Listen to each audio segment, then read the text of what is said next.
The Red Hand. The Glenside shuddered with the sound of 1,000 shotguns. The echo bounced from hill to hill. The orange and purple mushroom expanded rapidly to tinge the sky.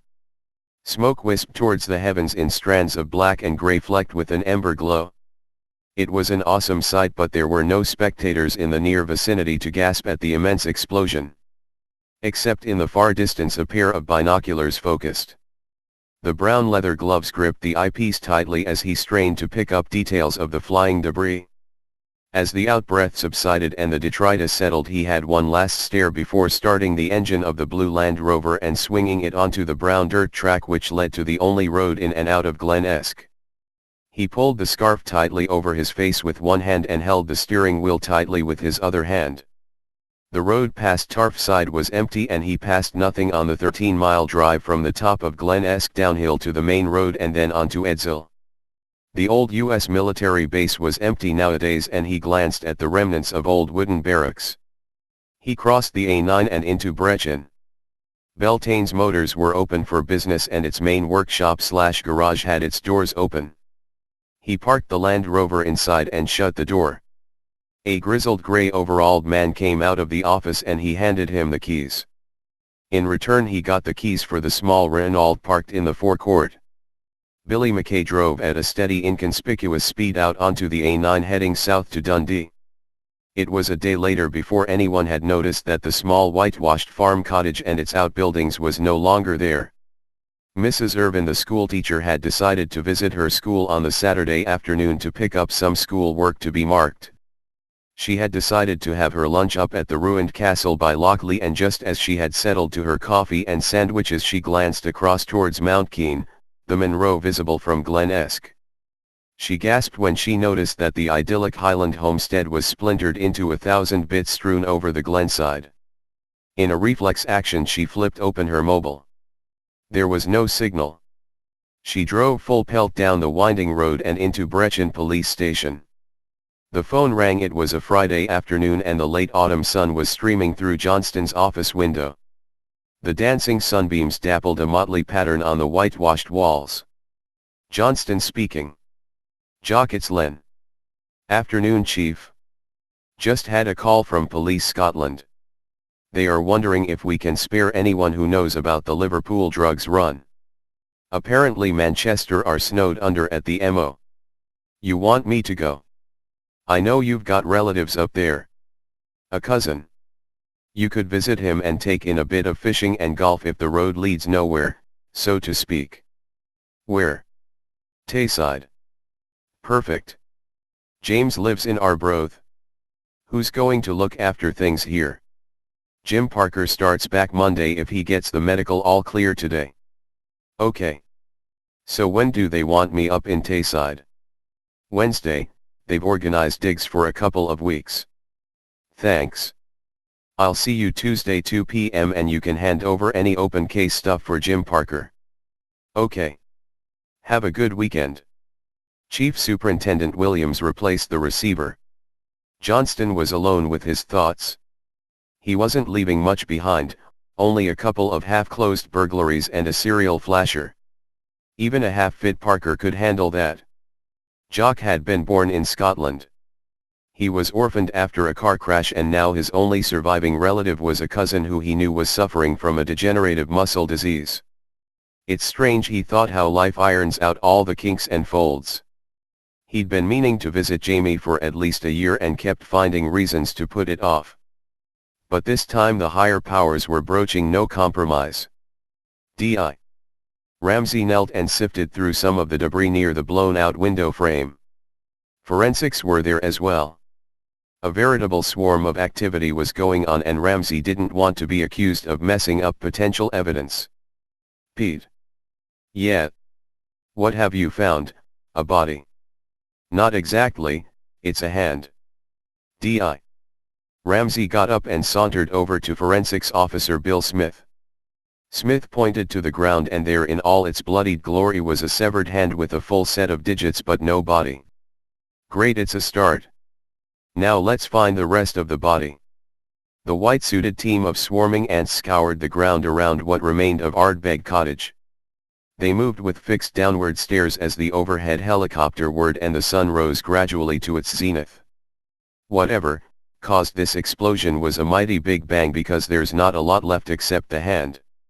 It's bloody well incinerated everything. Yes. And the debris is lying for at least 100 yards. The other thing that's a bit weird, Pete, there's no obvious gas supply into the cottage. Yeah, I noticed that as well. Jim Smith handed Ramsey a piece of evidence wrapped in polythene. These are the only other items we found that might be evidential in some way.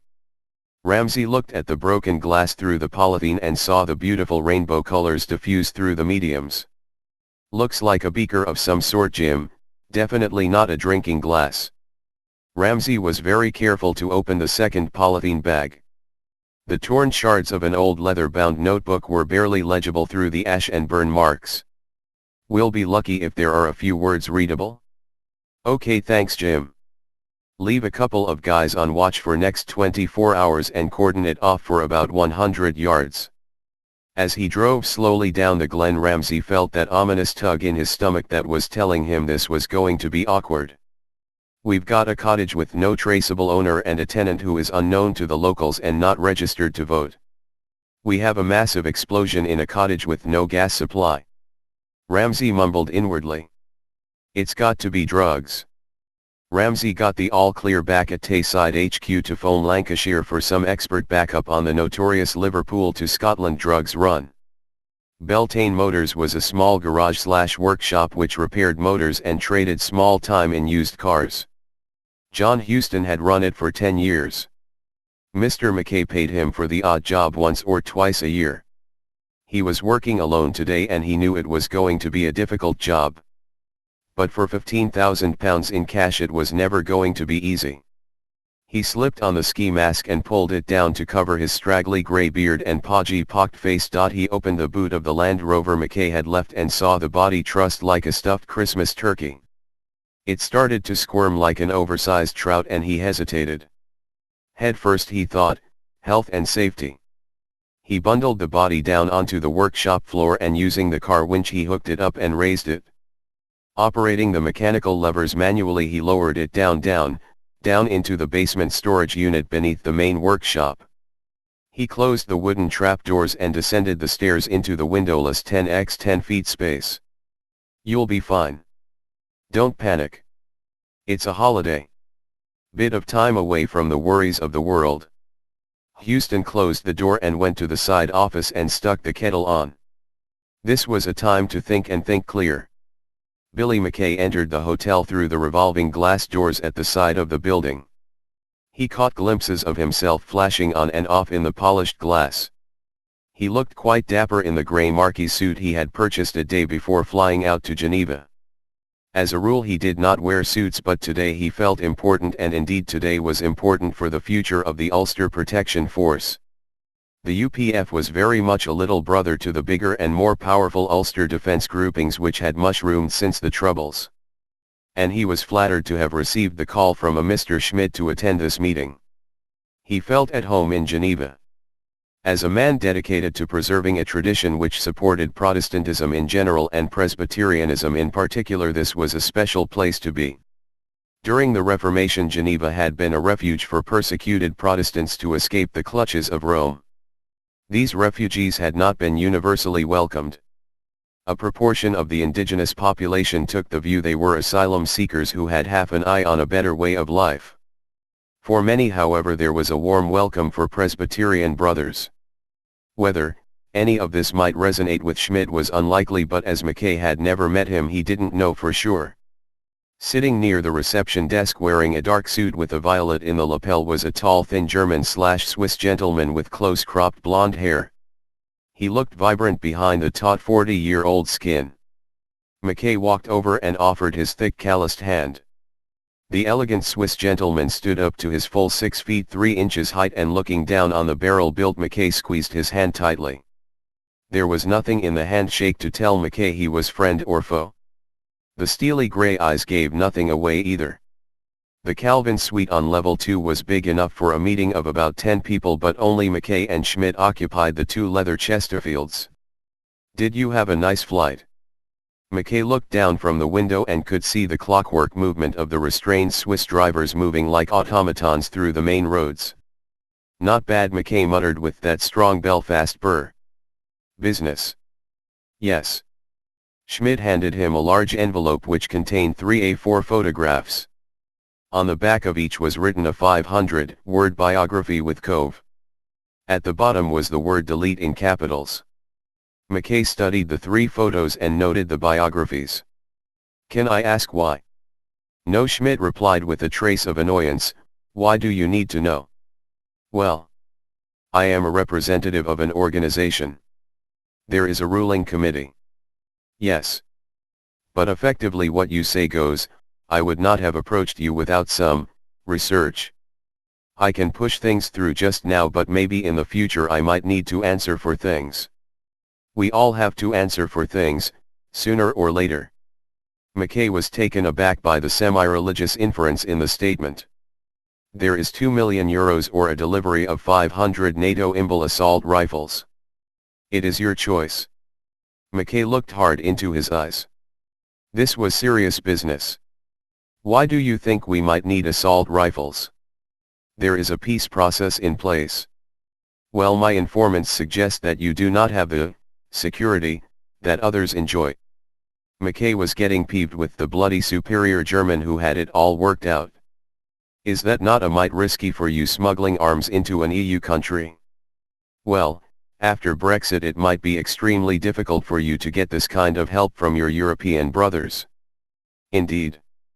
Let me pass this one on to the committee. I'll give you a decision within the week by the usual channels. Need to be quicker than that, these guns are warm. The waitress knocked gently on the door and Schmidt, the consummate gentleman, rose and levered the handle to open. The attractive-looking young Austrian woman placed the silver tray with the coffees on the table which sat between Schmidt and McKay. Schmidt was momentarily swayed by her innocent beauty, but McKay did not betray any weakness. Schmidt followed her with his eyes and then went out and checked the corridor before resuming his seat. Do we have a deal? McKay stretched out his arm and let his stumpy fingers embrace Schmidt's milky white appendage. The airport was busy.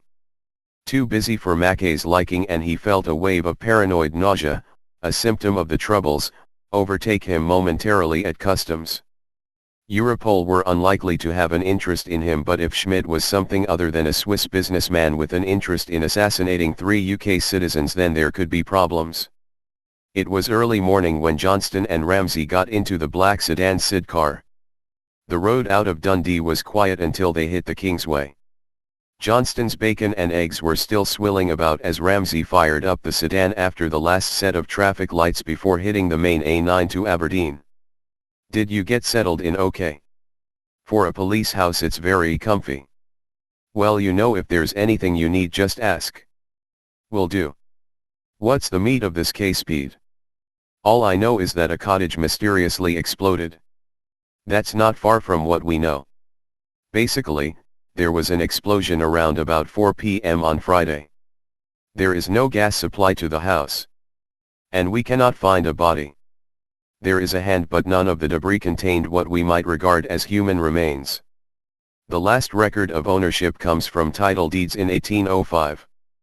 There is no record of any assigned lease, and there is no council tax record or electoral registration for the property. Locals say that they never met any occupants but did confirm a grey Land Rover driving up and parking at the cottage on a few occasions. There is also a record showing that lights could be seen on in the kitchen over winter on occasions. We did find the mangled metal shell of what looks like a power generator. At this stage we doubt the generator could have caused an explosion of that magnitude. So what's the big deal? Well, ordinarily you might say an empty house, perhaps a house under adverse possessory ownership or squatting to you and me, just explodes. But why such a big explosion, and who owns the hand? If we just file a report as unexplained and we don't follow this up, then we are going to look very silly if there's a spate of exploding body parts peppering some of Scotland's finest tourist hotspots. You think there might be a drug trafficking link? Maybe to Liverpool. Maybe. Most of the drugs coming into Scotland, especially heroin, is coming from down south, and most of that seems to originate in Liverpool. There was a flood of ecstasy, amphetamines, and skunk hitting the east coast of Scotland last summer. We traced most of that to Merseyside and we banged up to rights a few of the major felons. Not all. No, the bigger players are still loose. They're directing things from a distance. Before we can move forward with this, we have got to know who was in that house when it exploded, and failing that, who had been visiting the property. Johnston mused. Indeed. It is a well-known fact that remote rural locations in Scotland are the main holding place for illicit substances which are to be traded. Remote means nobody bothers you and deals can be done without prying eyes. Yes, and it saves on installing double-enforced metal doors. Half the multi-stories in Manchester are sealed up like Fort Knox. But at least we know who is who and what they are up to. Forensics did not find any traces of commonly used illegals around the cottage, but they did recover some broken chemist's glass beakers which they suspect might have been used for producing something for consumption. If not ecstasy or acid, then some legal highs. God, this is getting complicated. What I'll do at my end is get Jim Parker down at Waddle to liaise with Manchester and Liverpool Drug Squad and get a master list of drug dealers and networks which have been known to stretch distribution to any Scotland. We'll see if we can track any of their movements over the border in last 6 weeks and see if we can link anything to this area. Okay. That helps. Ramsey negotiated the lost mile of road in silent contemplation whilst Johnston took in the stunning scenery of green and purple from the head of the glen. The old ruined castle was just visible further on, with its broken grey stone highlighting the lush greenery beyond. Johnston got out first and felt his boots crunch into part of the shattered window frame left behind by forensics. Where exactly did they find the hand? Johnston queried. Ramsey marched over to the spot about 20 yards from the burnt-out remains of the cottage. He pointed to a spot near some splintered wood from a window frame. Johnston scoured the area for anything forensics might have missed. About 30 yards from the burnt-out cottage, Johnston spotted the Forensic Crime Scene Investigation Unit. Johnston wandered over to Bill Smith, the chief SOCO. Anything interesting? Smith was carefully inserting the fragment of paper into a poly bag using specially designed forceps. Just this scrap of paper. It's the only paper product not incinerated in the aftermath of the blast. Johnston peered quizzically. Look but do not touch was the motto. He could see a small scrawl of what looked like handwriting and a symbol, of some intertwining chords. Could be a caduceus. The ancient symbol of the medical profession. Or maybe not. Johnston peered into the plastic poly bag. Bill, if that turns out to be handwriting, can you fire off a copy to me ASAP? Time's crucial in this one and I don't want to hang about waiting on reports. Okay. I'll make that a priority. Anything else other than the hand that might interest us? Like a body? Strangely enough, no. Other than this plastic print. Smith pointed down at a beautifully impressed boot print whose ridges and curves had all the virginity of a patterned clay pot fresh out of the kiln. Johnston stroked the grizzled stubble on his bulbous chin and then peered closer at the size 10 imprint. We've now got a bodiless, one-handed man, or woman, who is murdered by a one-legged hobnail-booted assassin. Perhaps not. Most likely he has landed one boot in this muddy morass and placed the other boot on the wooden slat there. Does this tell us anything other than the assassin had long legs and a long stride? Not really, but we can make a measured guess at his approximate height by the stride length. You can extrapolate data from that. Well, before we had fingerprinting, the main identification method was using proportional body ratio matches. The guy that developed it was called AD. That's interesting. We'll also get the boot print examined. Should be able to get a match there, and then you've got to hope it's not a popular brand. Not Doc Martens then. Hopefully not. What about fingerprints? What about them? Are there going to be any? Obviously, the hand down there is going to have 5. But how useful they're going to be is anyone's guess. We'll run them through the national database and see if we can get any matches. DNA. We'll take a sample from the hand. We'll also look for hair amongst the debris. But I've got to say, in 20 years in this job, this has got to be the strangest crime scene I have ever visited. There is no body, and significantly there are no obvious signs of blood. We could have got a DNA sample from any blood at the scene. Maybe he's blown up the cottage then come back for the body parts to avoid identification difficulties. But all that blood, how did he get rid of that? If he did come back, then maybe he left the print on the way back. Certainly the footprint is facing towards the cottage. What I'll do is arrange for laser torches to scour the whole scene. Maybe we can pick up some fibers or other traces on the wood or elsewhere. Johnston looked momentarily perplexed as he looked into Smith's squinting eyes. The hand of God. This hand is all we've got. Either the handwriting sample or the DNA sample comes up trumps, or we're goosed on this one. We can get the DNA samples and matching done fairly quickly, but the forensic document examination may take a few days. We'd have to send the samples to a private lab. How vital is it? Well, I'm just thinking, if we know what's written, we might have an idea what was going on in the cottage. If the caduceus symbol relates to what is written, then we have a clue. Apart from them, it might be handy, if you'll pardon the pun, for identification. We can see if there is a match with any suspects we manage to get. Okay, but you can't be sure the hand of God, as you called it, wrote the fragment. No, that's true. Johnston offered Smith a chocolate toffee from the near-empty packet. The wizened forensic Soko took two. He lifted the forensic mask from the helmet and inserted the comfort shoes. Johnston carefully picked his way round to the back of the cottage and looked over to Mount Keene. It was garlanded in a misty halo. Was there anybody in the cottage when he planted whatever it was? Could he have come from Mount Keene? Johnston went back to Smith. Need you to expand the crime scene. Check the tire tracks at least up to Lockley and down to Tarfizide. Okay, Jock, by the way, we found this. Smith held up a badly blackened piece of metal mangled into a Bolazi sculpture. Suspect this was holding the explosives, or if it was an accident, then this was close to the explosion. Progress. Yes. Belfast Airport was quiet when Billy McKay strode through the arrivals gate and into Costas Cafe. There was tall gentleman with a trench coat at the magazine stand and an elderly woman with a heavy pair of support stockings in front of him in the coffee queue. There was no sign of Arnie Smith, who was supposed to be there to assist Billy. Still, it was a bit early for Arnie. 8 a.m. was on the sharp side for Arnie's obligatory hangovers. Billy used his mobile to order his own private taxi.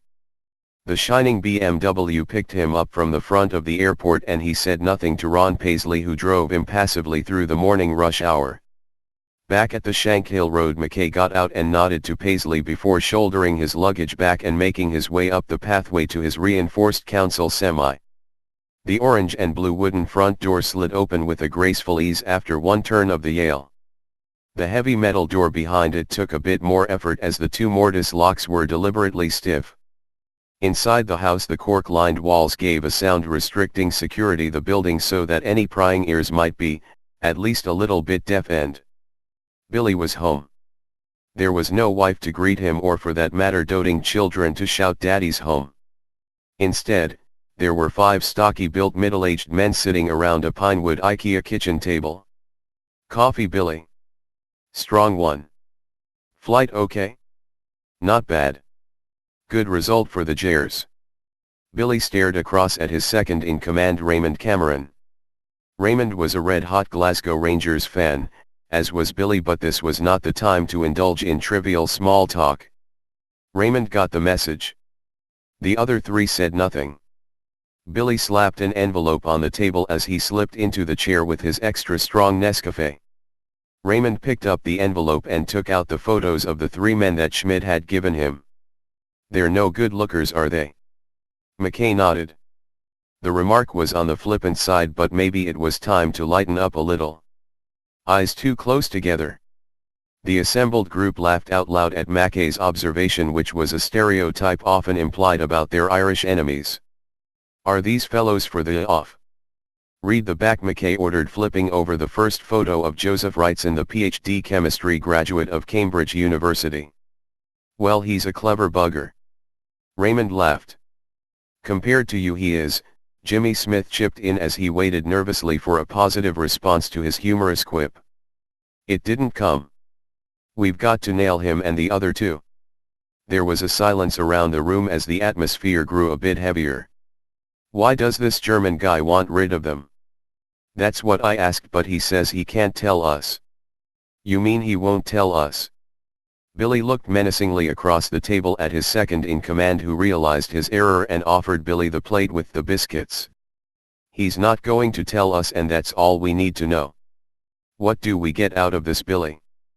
Jimmy Smith queried. Well, it's a choice. £2 million in euros or 500 NATO Imbal assault rifles. The two quiet men at the back gasped slightly. Jesus Christ. Raymond managed in a tone between blasphemy and wonder. Deal or no deal, Billy offered the assembled crew. They were still dumbstruck. Do we need the guns? There will be more weapons than members, Ken Robinson queried, finally breaking his silence. Money or guns, it's always the question. We can always turn the guns into money later. If Brexit goes belly up, it might be a nice little insurance policy. Make sure nobody strong-arms us into a united Ireland. Besides, we'd be the best armed militia from any side. People would be flocking to join us, McKay stated with authority. Robinson looked hard across the table at McKay.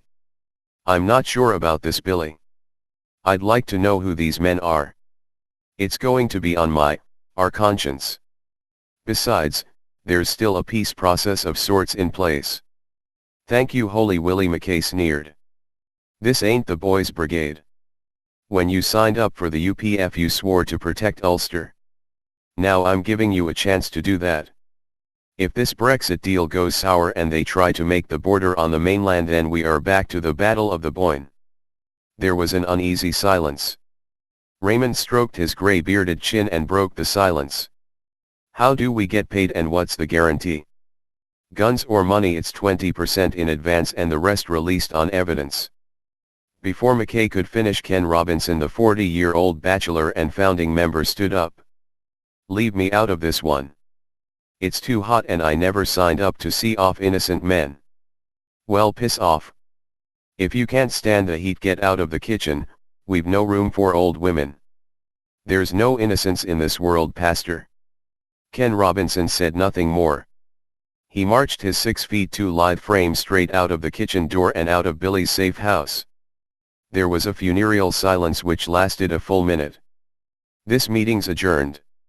Reconvene same time tomorrow, McKay ordered. Ramsey negotiated the tricky last mile of the Glen before hitting the main road into Edsall. You fancy a coffee, or something stronger? Johnston glanced with an appreciative nod. Bit of brunch might be nice. Ramsey pulled the sedan over into the Esk Hotel car park. They were the only visitors. The barmaid looked excited. It was the first customers in 2 days and the chance to impress with her bartending skills. What would you gentlemen like? Are you serving lunches yet? Johnston asked. Well, not officially, but the chef could be persuaded. What are you after? Ramsey picked up the plastic menu sheet and searched for something filling but not too fattening, as his middle-aged girth was already heaving at the sound of food. I'll have a cheese toastie and a double Talisker, Johnston suggested, if the chef's up for it. Make mine a plate of beans and chips with a Pepsi. Ramsey looked at Johnston's reddened cheeks and recognized a man with a fondness for the whiskey Oostvaarde. I'll go and see if I can find the manager while we're waiting for the nosh, Johnston said, sidling off his bar stool. The manager was busy leafing through a pile of invoices in the small side office. Can I help you? Johnston whipped out the newly issued Police Scotland ID. Making some inquiries about the exploding cottage up the Glen. Oh, Ardbeg House. Don't have a clue. What about visitors to the hotel? Any of them ever give a clue they might be staying or visiting up there? Not really. The manager was stroking his thinly stubbed bled chin. Johnston could almost hear the wheels turning. Nothing at all. Well, Now that I think about, there was a visitor to the hotel in December who stayed overnight because the road up the glen was impassable, snow was up to our necks. You think he might have been heading to the cottage? I don't know, I seem to remember he said he was visiting the area, but it was late at night and he'd left it late to get a room. Might have tried to get up the glen and had to turn back. Anyway, to check who he was. The register will have a name and there might be a payment record if he didn't pay cash. Johnston's eyebrows tensed and the brow furrowed. What type of car was he driving? Couldn't recall that in a oneer, but I could back-check CCTV. I would need to request the tapes from head office, take a bit of time. We are having problems with the licensing board at the moment, it's taking most of my time. You couldn't? I'll see what I can do if it hurries along the tape. Thanks. I'll see if I can bring up room records just now. The thin middle-aged manager gave the mouse a couple of tickles and room records appeared. This looks like it might be it. James Oswald, room 21. Vauxhall Corsa 2AL Chem 7. That'll save the bother of CCTV. Thanks for that. Just order the CCTV footage anyway, cause we'd like to know the direction he comes into your car park from and the direction he leaves in. Geesh. That's a bit of work.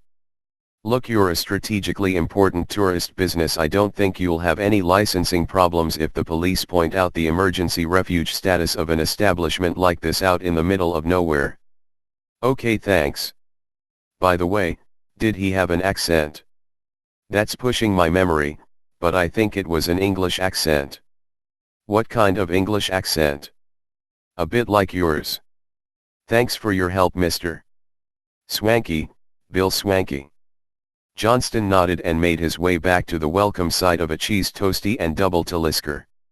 A wee ray of light, Peter. How? Manager had unknown visitor, possibly visiting the Glen in December. But that was 8 months ago. Yes. But it's all we've got. He had an accent like mine. You couldn't have done it? No, but it lends a bit of weight to drugs theory. At the end of the day, someone blew up that cottage. They must have had a reason. Either, it was a drugs war score settling, maybe someone wants to destroy evidence of something in the cottage. Liverpool drugs baron settles with slow-paying distributor? That's all very well, but there's no body so far. Forensics are going to be 48 hours assessing the DNA profile of the hairy hand. Okay.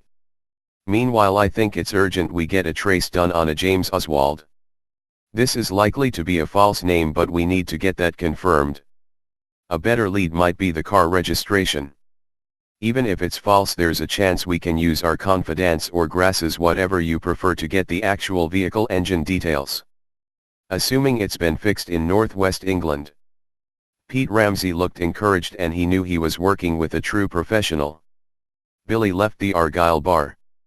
A car swung at a 45-degree angle into the curbside at speed just in front of him and parked on the double yellow lines with half a wheel on the curb. McKay pointed to the lines. When the balding builder got out, McKay said, "What about the lines?" The careless driver smirked as he turned to go to the wonky Chinese takeaway. McKay picked up a half brick from the doorway and launched it through the windscreen. The balding middle-aged man lunged forward and caught McKay's right fist full on. Billy kicked him around the head for a full minute and left him to bleed. When he came out of the Chinese, he was still lying there. Billy poured some piping hot curry and chips over his bleeding ear. He could hear the seagulls swoop and swarm over the dangerous driver. The door was locked and the blinds were down. A glass of single malt was half hidden in amongst the detritus that lay strewn on Johnston's desk. So far, the only lead on the car which was logged on the hotel CCTV was that of James Oswald. Checks with DVLA confirmed Oswald was a false name and the car was registered to a Paul Wrightson. He appeared to be a company director based in Edinburgh, aged 32 and unmarried. Why had he used a false name? And why visit Brechin for no obvious business reason in the middle of December? Johnston was waiting anxiously for further background, and suspiciously it seemed Wrightson was not easily contactable.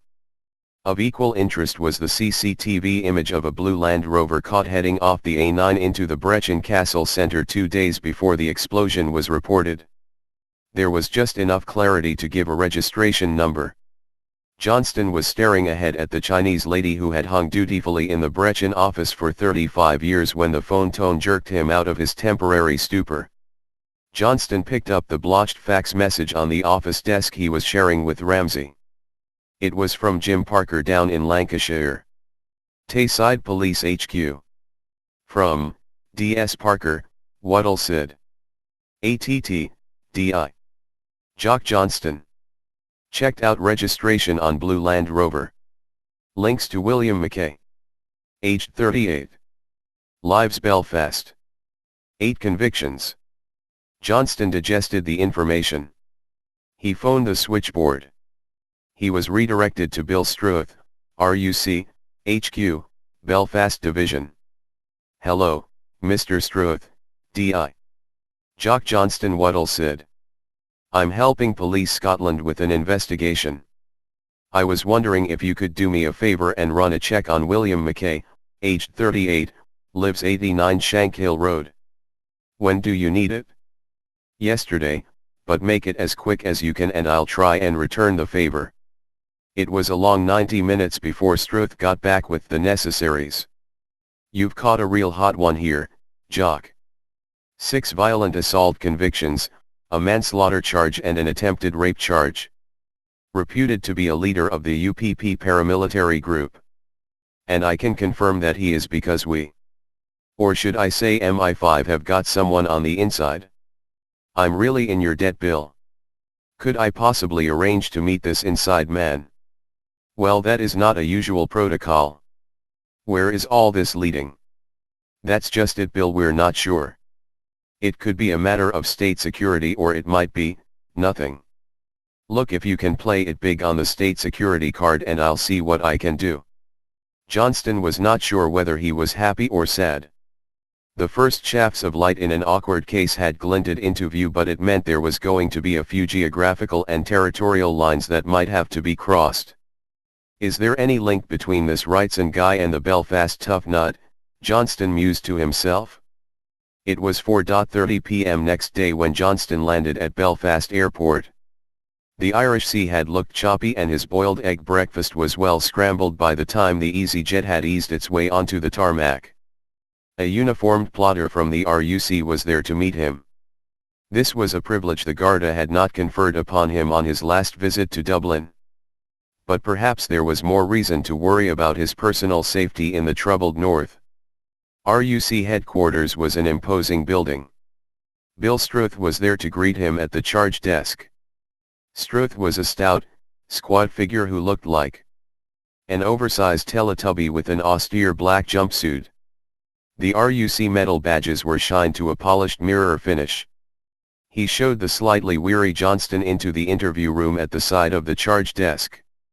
Coffee. Strong, please. Milk and 2 sugars, Johnston advised. Struth instructed the desk sergeant on the required beverages before resuming his seat across the desk from Johnston. Is there where I interview him?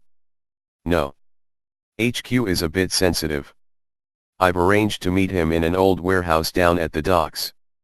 Right next to the disused platforms where the Titanic was put together, ironically enough, Struth stated, half smiling. What's wrong with the station? Nothing, except walls have ears.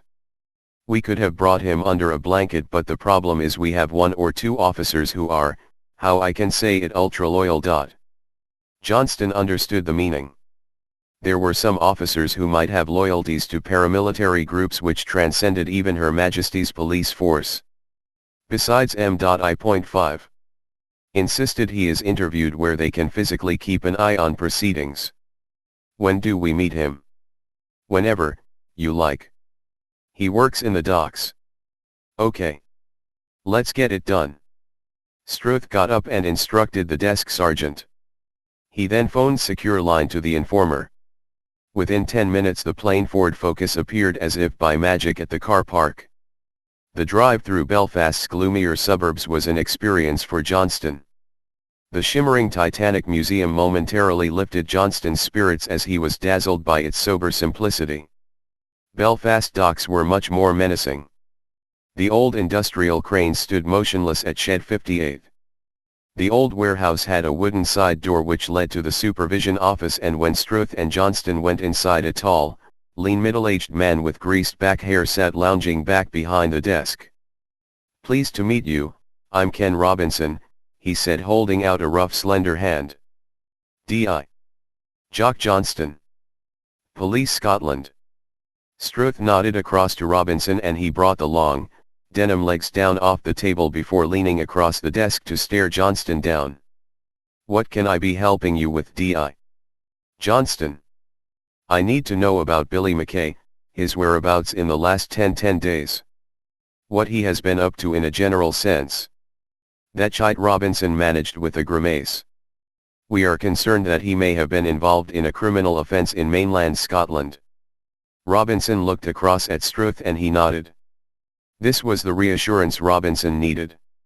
There was no special branch minder here and he didn't know if Johnston was wired. Struth was standing guarantor for his security. "Well, Billy's a bit of a wild one, ego gets the better of him. Sometimes wonder where his first loyalties lie, Ulster or Billy. He's been away negotiating grand alliances with dodgy continental businessmen. He claimed he's got a contact who can provide us with weapons or lots of cash." "That's interesting, Ken. Why are you involved with Billy if you dislike him so much?" Robinson was taken aback by Johnston's sideways question. "I thought the RUC would have filled you in on that one." Struth was impassive. Johnston stared straight ahead. "I am a founder member of the UPP. Billy is a Johnny-come-lately sprung to leadership by a few hotheads. I did it for Ulster. I set it up for my father, and his father, and for all the settlers who gave their lives establishing Ulster as a Protestant, Papist-free zone. What did you get out of it, Ken? Why did you take the king's shilling from the security forces?" Robinson's eyes blazed up. "I've never made a penny and never asked for a penny. I did it for Ulster, and now I'm doing this for Ulster because those hotheads and people like them will destroy it all. In any case, what the forces of law and order want here is not a million miles from what I want. Anyway, what was the deal Billy struck? Guns or money to assassinate 3 men? Who were the men?" "I don't know. Billy adjourned the meeting before I could see a name, but one of them was a chemistry student or something like that." Johnston's brain kicked into overdrive. Could it be Wrightson? He was director of a small pharmaceutical research company based in Edinburgh. What about the other 2? Don't know. Did he kill them? Don't know. When and where does he get the guns and money? Don't know, but it will be on giving evidence. Who was going to do the hit? Don't know. I'm out of the loop now. Billy wants me of the council and I haven't been at a meeting since. Can you find out? Can you speak to those who are attending? No. I am out of the loop. If I got that information and he found out, I would be a dead man walking. Who else is in his inner circle? No more questions. That's all I can give you. This is supposed to be a toilet break. I'm operating the crane at Dock 3 in the shipyard. Don't want to get my jotters?" Robinson got up. Johnston stood up. Struth moved towards the door and opened it. He was agreeing with Ken Robinson. Johnston was silent in the car on the journey back. Only when they reached the station did his thoughts become words. "Bill, how reliable is he? Look, he didn't win any prizes at Sunday school, but I think you've got an honest account." It was 2 p.m. when Johnston arrived back in Glasgow. The grey shroud which always enveloped the city seemed darker and more ominous than normal. The obligatory rain lashed down as he made a beeline for the old Volvo. He was just about to start the engine when he noticed an incoming text message from Bill Smith. "Got the provisional forensics report on the severed hand, Jock." "Be round straight away," Johnston replied. The rain had eased by late afternoon when Johnston sauntered nonchalantly into the forensics lab. A bespectacled Bill Smith glanced up from the microscope and smiled at the bruising figure of Jock Johnston. "Let's go into my office and we can go over things." Johnston followed the rakishly thin, graying figure of the senior psychos into his small side office. "What have you got for me, Bill?" "It's all in there." Smith slapped the 50-page forensics report onto the desk in front of Johnston.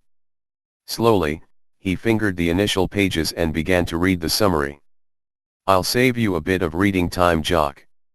This case is a tough nut to crack, in every sense.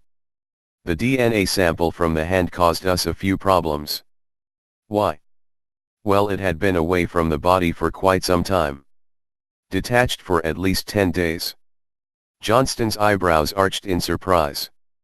"What you are saying is that there may have been no incinerated body?" "Well, we were not sure due to decay how good the sample was, but nevertheless we did eventually get a match. And it belonged to a Raymond Lynch. He was on the RUC Belfast database." "Great, that's a start. No need. The full background is in the report. Vagrant, aged 36, from Armagh area. Was he Roman Catholic?" "Why do you ask that? I'm not sure. Check the report." "It has a bearing on the case. Yes, he was. Catholic vagrant strays into the wrong area of Belfast." Smith looked a bit shocked at the fact that a man's religion might lead to his untimely demise. In this day and age, in a modern democracy. Well, who knows? It might have happened to a Protestant vagrant. Was the match 100%? 99%? Corroborated with fingerprints? If you read the report later, there is detail of a string of convictions for minor offenses in his 20s. Anything else show up? Well, there were tiny fibers on the wooden window pane which showed up under laser light back at the lab.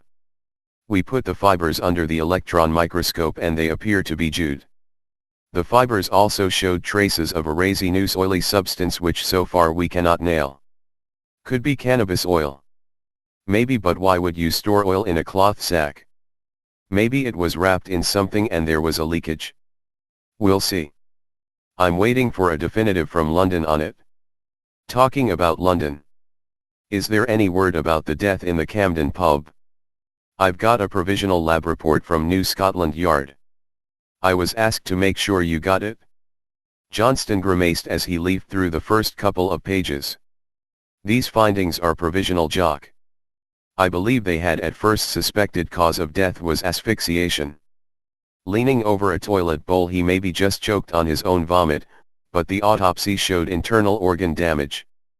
There was a .22 lodged in his cerebellum. How did it get there? Via the anus. Someone fired a low-velocity weapon which was cushioned by a lot of soft tissue. That gives a whole new meaning to shooting up." "Indeed. The other interesting thing in the provisional is that they were doing a laser search for prints and fibers when they came upon some stains.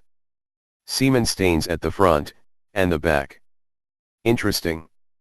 Maybe he shot both ways?" "Nope. After they ran the phosphate test, they DNA sampled both stains and they are from a different person. One is from the victim and the other is now on file awaiting a match. Let's think this thing through. He goes to the toilet for consensual sex or someone follows him and then rapes him. They then fire a short-range ballistic projectile up his posterior for good measure. But why the semen stains on the front? Well, two possible reasons.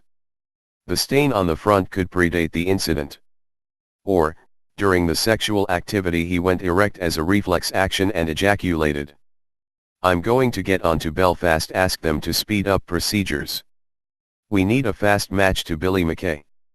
Ken Robinson trudged into the King William.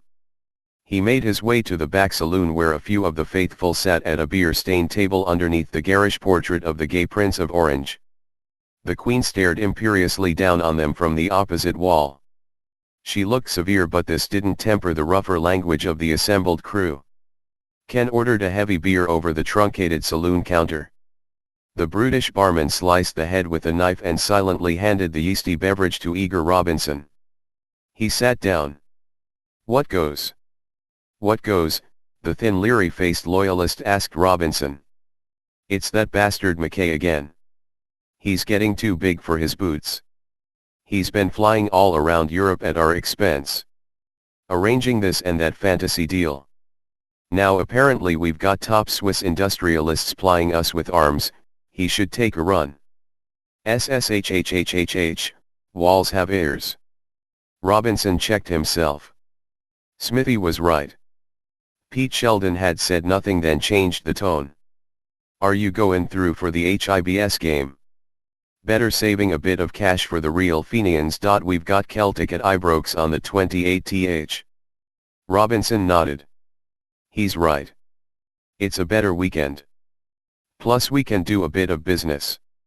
Robinson winked as he said it. The lounge was very quiet and only a couple of strangely silent drunks stared ahead at the red, white and blue wallpaper emblazoned with the Glasgow Rangers club badge. Two tall thin men walked quickly through the lounge and into the small bar where Robinson and his cronies were sitting. They were masked and said nothing when they pulled out their revolvers. Terror was etched on the faces of the trio. The barman stood motionless. "You outside," the taller gunman ordered, motioning with the gun towards Robinson. The shorter gunman covered the bar and lounge. "Nobody moves?" When Robinson was outside, he was met by 5 masked men. Nothing was said. He slumped to the ground under a hail of blows. It seemed to last for eternity, but it was only 5 minutes. He felt the final blow when the baseball bat came down, shattering a kneecap into shards of broken bone. The lone gunman left the pub, pointing back as he left. The masked men disappeared into the dark Belfast night. The sound of sirens caused a few curtains to twitch off the Shankill Road. And the ambulance crew were mercifully unmolested as they quickly bundled the unconscious Robinson doll-like into the back of the vehicle. He was still unconscious when wheeled into A&E. As far as punishment beatings go, this was a professional job. Dead to the world but still breathing. It was 3 days before Robinson was fully conscious and able to wheel the wheelchair down the corridor to watch the last half hour of the Rangers v HIBS game. When he was helped back into his side room after the game, a card had miraculously appeared at his bedside. "Get well soon, signed Billy D.I. Johnston." Knocked gingerly on number 42 Bridge Street, Arbroath. The small garden of the adapted bungalow was neat and tidy. He could hear a rolling noise and the click of a snub being opened. Jock stood to his full 6 feet tall and looked down on the wheelchair-bound figure of his cousin Jamie. His only surviving relative looked huddled and broken, gripping the chair for support. When he saw Johnston, his face broke into an easy smile. "John," he rasped. Johnston knelt and embraced his cousin. "How are things?" was the only remark he could think of. "Not too bad, John, come on in and sit down. Snooker's on the telly." Johnston let Jamie roll his wheelchair into the living room. "You shouldn't have bothered, John the First. Know you're a busy man. Never too busy for family. I got the chance to come up on a posting and it seemed to make sense." Ronnie O'Sullivan was lining up along black to win the frame. Jamie was clutching his betting slip. "You got the savings running on this?" "No. Just a bit of an interest." "How is the health?" "Well, they've given me a year at most. I'm wasting away, John. Sometimes You're a brave man, Jamie. You were always an inspiration to all of us." Johnston could feel himself choking back a salty tear. "You fancy a cuppa?" Jamie queried to change the drift of things. "Strong coffee?" "Janice. 2 coffees, please." Janice McCabe peered round the kitchen door. Her red hair was tossed back loose over her uniform. "I'm your care worker, not your butler." "Milk and sugar." She spotted Johnston's bulky frame obscuring the whole armchair. "Are you not introducing me?" "Janice, this is my cousin John Johnston. John, this is Janice McCabe, a longtime friend and now my professional care worker."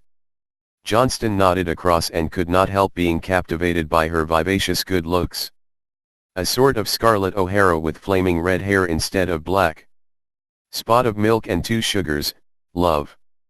Same for me, Jamie rasped whilst glancing at the TV.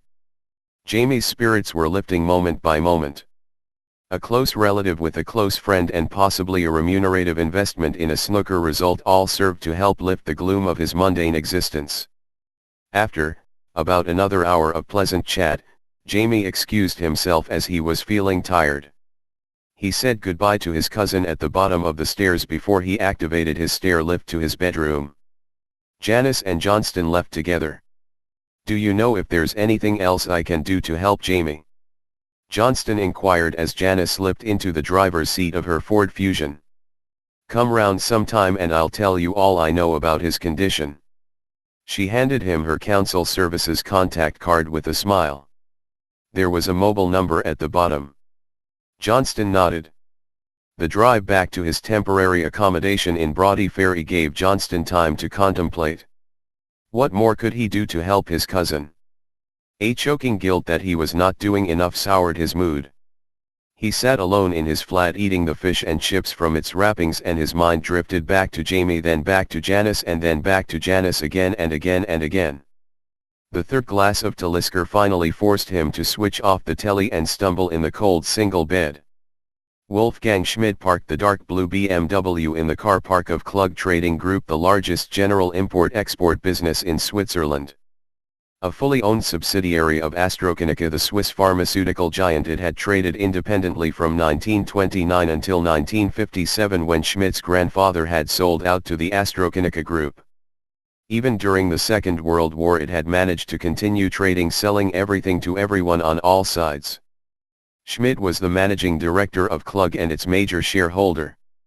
He also owned a 5% stake in AstraZeneca, a legacy of the original transaction transferring the trading group ownership to the drug giants. Schmidt wandered through the massive warehouse next to the car park until he came to the 5-floored concrete office block. His office on the top floor was immaculately ordered. Not for Schmidt the odd loose paper clip. This was order at a level that said maximum efficiency. He had barely sat down when the phone rang. "And Mr. Bokov to see you." "Send him up." Dmitry Bokov was a tall, slender-framed Bulgarian whose nose squinted at an angle which suggested he had been slow-moving it on at least one occasion. "Nice to see you, again. And you? How was your journey?" "Pleasant." "Good. Coffee?" "Yes. Isolde, coffee please for our visitor." Bokov made himself comfortable by sinking into the leather sofa by the window, and Schmidt sat across from him in the swivel chair. "What are you offering?" "I need a job done," Schmidt said, handing him an A4-sized envelope. Bokov was opening the envelope when Isolde appeared with the silver tray. Bokov waited till she had gone before taking out the contents of the envelope. Schmidt poured 2 strong Robusta coffees and melted the sugar fully before adding the cream. Bokov placed the photograph of Billy McKay on the table and stared long and hard at it before turning the photo over. The back contained a full CV which included movements, residences, and even hobbies. At the end of the CV in capitals was delete. "What are the terms?" "Confirm the kill and you take £300,000 or 150 Imbal NATO assault rifles." "What are the rifles, Overstock?" "Never you mind that. Take it or leave it. I know you have friends who would like rifles. Make it the rifles. How do you deliver them?" "In containers, C.I.F. paid to any port you want. Marked as televisions." "Dubrovnik?" "Yes." Bokov got up and with some warmth shook the hand of the ice-cold Schmidt. The taxi ride back to the hotel was reassuringly clockwork. Dmitry Bokov was working again. Cambridge was the sort of sedate citadel of Imperial England that Johnston had vaguely considered as a future retirement residence. Short on crime and full of contemplative intellectuals, Johnston fancied it might be a good place to sink into old age and hopefully slip with the minimum of fuss into some other world. But as he approached the ivory towers today, he had that nagging doubt that any place at any time was going to give him genuine peace of mind. The entrance to All Souls was chillingly gothic, and Johnston felt humbled at the thought of all the great minds whose suitably enlarged craniums had ducked below the stone lintel on entry to the registrar's office. Got an appointment to see Professor Hendry at 3 p.m. The austere gentleman behind the desk scratched his protruding ear and flicked through the appointments book. Mr. Johnston, please sign here, and if you don't mind, write your car registration and time in the visitor's book. Johnston scribbled his signature with all the clarity of a pressurist GP and awaited further instruction. The registrar nodded over to a porter, and Johnston was on his way to meet Professor Hendry, head of chemistry at All Souls. The professor was securely ensconced in an armchair by the window in his garret office/restroom. Good afternoon, D.I. Johnston. Please make yourself comfortable. Johnston took the empty chair across from the professor and cleared his throat. Thank you for agreeing to see me. That's perfectly okay. What information can I help you with? You had a student here about 5 years ago, Paul Wrightson. What can you tell me about him? Brilliant student. Absolutely brilliant student. Could have been anything he wanted in my field. Could have been. Yes. I don't know what he is doing now, but I strongly urged him to do a PhD. I felt he was ready to make great contributions in the field of chemistry research. But, well, he didn't do it. Something, whatever it was, distracted him. Women, money, some problem. Not that I was aware of. My guess is he had doubts. Doubts. Yes. He was a serious-minded young man, and I think maybe he got doubts about the usefulness of chemistry and science in general in improving the human condition. Was he political? Not overtly, but as I said, he did have these concerns about the human condition and the state of society. Maybe he wanted a new science. One unfettered by vested interests, free of reliance on commercial interests. I am not sure, but I put these things down to immaturity and the idealism of youth. Did he have a girlfriend when he was here? Not that I knew about. What about hobbies? There was one group he was involved with, I think it was called the Arcane Society. Strange name. Well, it is a very old group going back to the earliest days of the university. Some say it was formed by teachers and students who had been versed in the knowledge of alchemy. As you will be aware, alchemy was the forerunner of chemistry, and I dare say in the 1400s this knowledge was cutting edge. Very interesting. Is it still active? Yes.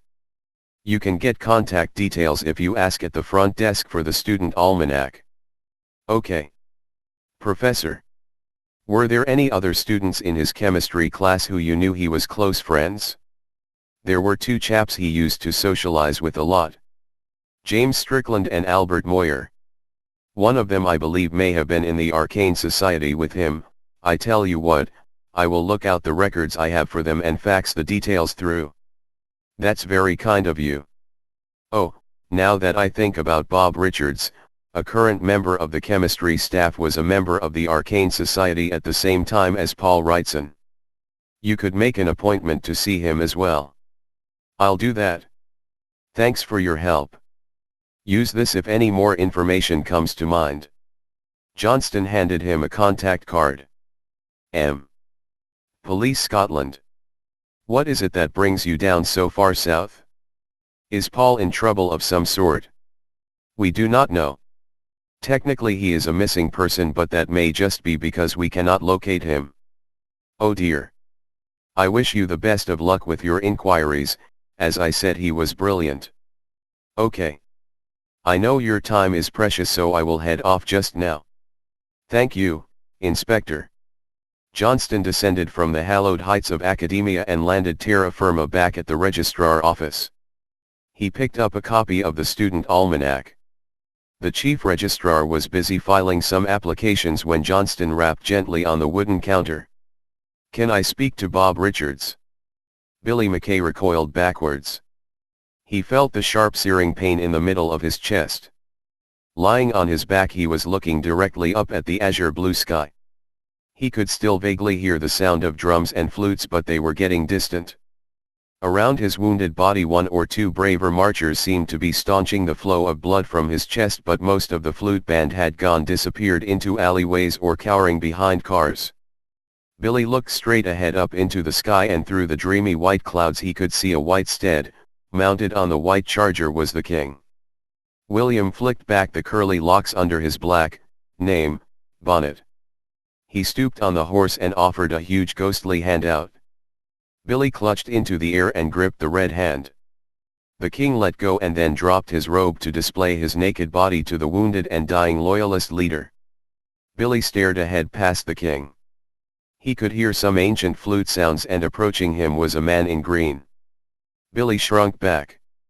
He recognized the face from old Republican literature. It was Wolfe Tone. The Irish rebel came closer and offered his hand to Billy. He grasped it and it felt like a familiar grip. Wolfe Tone looked him in the eyes. "You've done good, Billy boy." Then he disappeared in the same ghostly mist which had enshrouded the king. The sky was darkening now and Billy was getting sucked into the vortex. He looked and there was no body, just the enveloping darkness before judgment. The crowd was beginning to gather its collective senses. "It's some Fenian sniper, they got Billy. Let's take the fight to them." "Yes. Get a Facebook message out. We congregate in the center at the King's Head." "Okay. Then what?" "We'll set Belfast ablaze." Dmitry Bokov dismantled the Imbil assault rifle and quickly placed the parts in his old green rucksack. The metal stairwell at the back of the building led down onto a backstreet alley. It took him 3 minutes in total to join the howling crowd jostling its way down Carson Road. He peeled off into Belfast train station and ordered an Americano in the busy cafe. The train from Belfast to Dublin took 2 hours. Dmitry looked out of the window at the emerald green fields. He just had time to catch a bite to eat in Dublin Airport Departure Lounge. Root was buzzing with the scenes from Belfast. The news anchorman droned on endlessly about the possible implications for peace on the island. Unnamed Irish Republican sources were completely denying any involvement in the brutal slaying of Billy Mackay. But nobody believed that. The European Union was suspending Brexit negotiations whilst British troops made ready to cross the water and restore order to the rioting cities of the north. Dmitry couldn't care less. The Macedonian freedom fighter was interested only in the endless independence struggles of the Balkans. Bob Richards was sitting in his usual place under the stained glass window depicting Charles XI. The Cavaliers and Horses was one of the oldest pubs in Cambridge and a favorite with staff and students. Johnston glanced around and saw the Telltale magazine and pipe. Jock Johnston. Lancashire Police working temporarily for Police Scotland. Bob Richards, Senior Lecturer in Chemistry, pleased to meet you. I won't take a lot of your time, but I need some information about Paul Wrightson. I believe you were both members of the Arcane Society. Johnston was temporarily distracted by the tall blonde waitress who approached their table. Anything to drink, gentlemen? Americano, please. And a blueberry muffin. She looked at Johnston. Can I have a double Talisker? What's that? It's a blended Scotch whiskey. Don't think we've got that one. Johnston admired her slender youthful beauty and ruminated for a few seconds.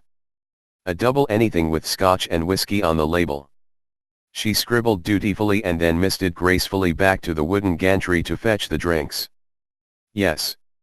He was president and in his final year. I was a first year. What was the purpose of the society? 3 objects. The investigation of the works of the medieval European alchemists. The practical application of that knowledge. And the creation of a network of like-minded people. Very interesting. And did you ever apply any of this knowledge? Well, we were in a unique position to investigate, as the university library has a massive collection of alchemical materials including handwritten emblem books. What are these emblem books? Encoded knowledge contained within symbolic drawings which were used by the early alchemists to protect their knowledge from the profane. And also allude to higher chemical secrets difficult to grasp by the intellect alone. Johnston was highly impressed by the aims and methods as described, but he needed to know a little more about the players. Do you know what happened to Wrightson? Or for that matter James Strickland and Albert Moyer? They were all in the society. They were very close friends. When they qualified they set up a company called Alk, something. I think it was Alcatel Limited. Johnston's eyes lit up. Is it still trading? I don't know. Did any of the trio dabble in illicit drugs? Not as far as I am aware, but Strickland was known to have a penchant for fine wines, usually by the bottle. Did they have the ability to produce illicit drugs or even so-called legal highs at that time? Look, Inspector, I don't know where this is leading, but as far as I am aware the three of them were law-abiding, clean-living citizens. Bob Richards sipped his coffee and looked across accusingly at Johnston, who took a long sip on his double. Sorry to ask. There has been an unfortunate incident in a Scottish glen and we are pursuing all angles. It looks as if there may have been a fatality, and that fatality might be Paul Wrightson. Okay. Thanks for telling me that. I've got a class in 5 minutes, so I must dash. Richards sighed. Here's my card. Phone if you have any more background on Wrightson. Bob Richards hurriedly pulled on his trench coat and headed for the Dreaming Spires.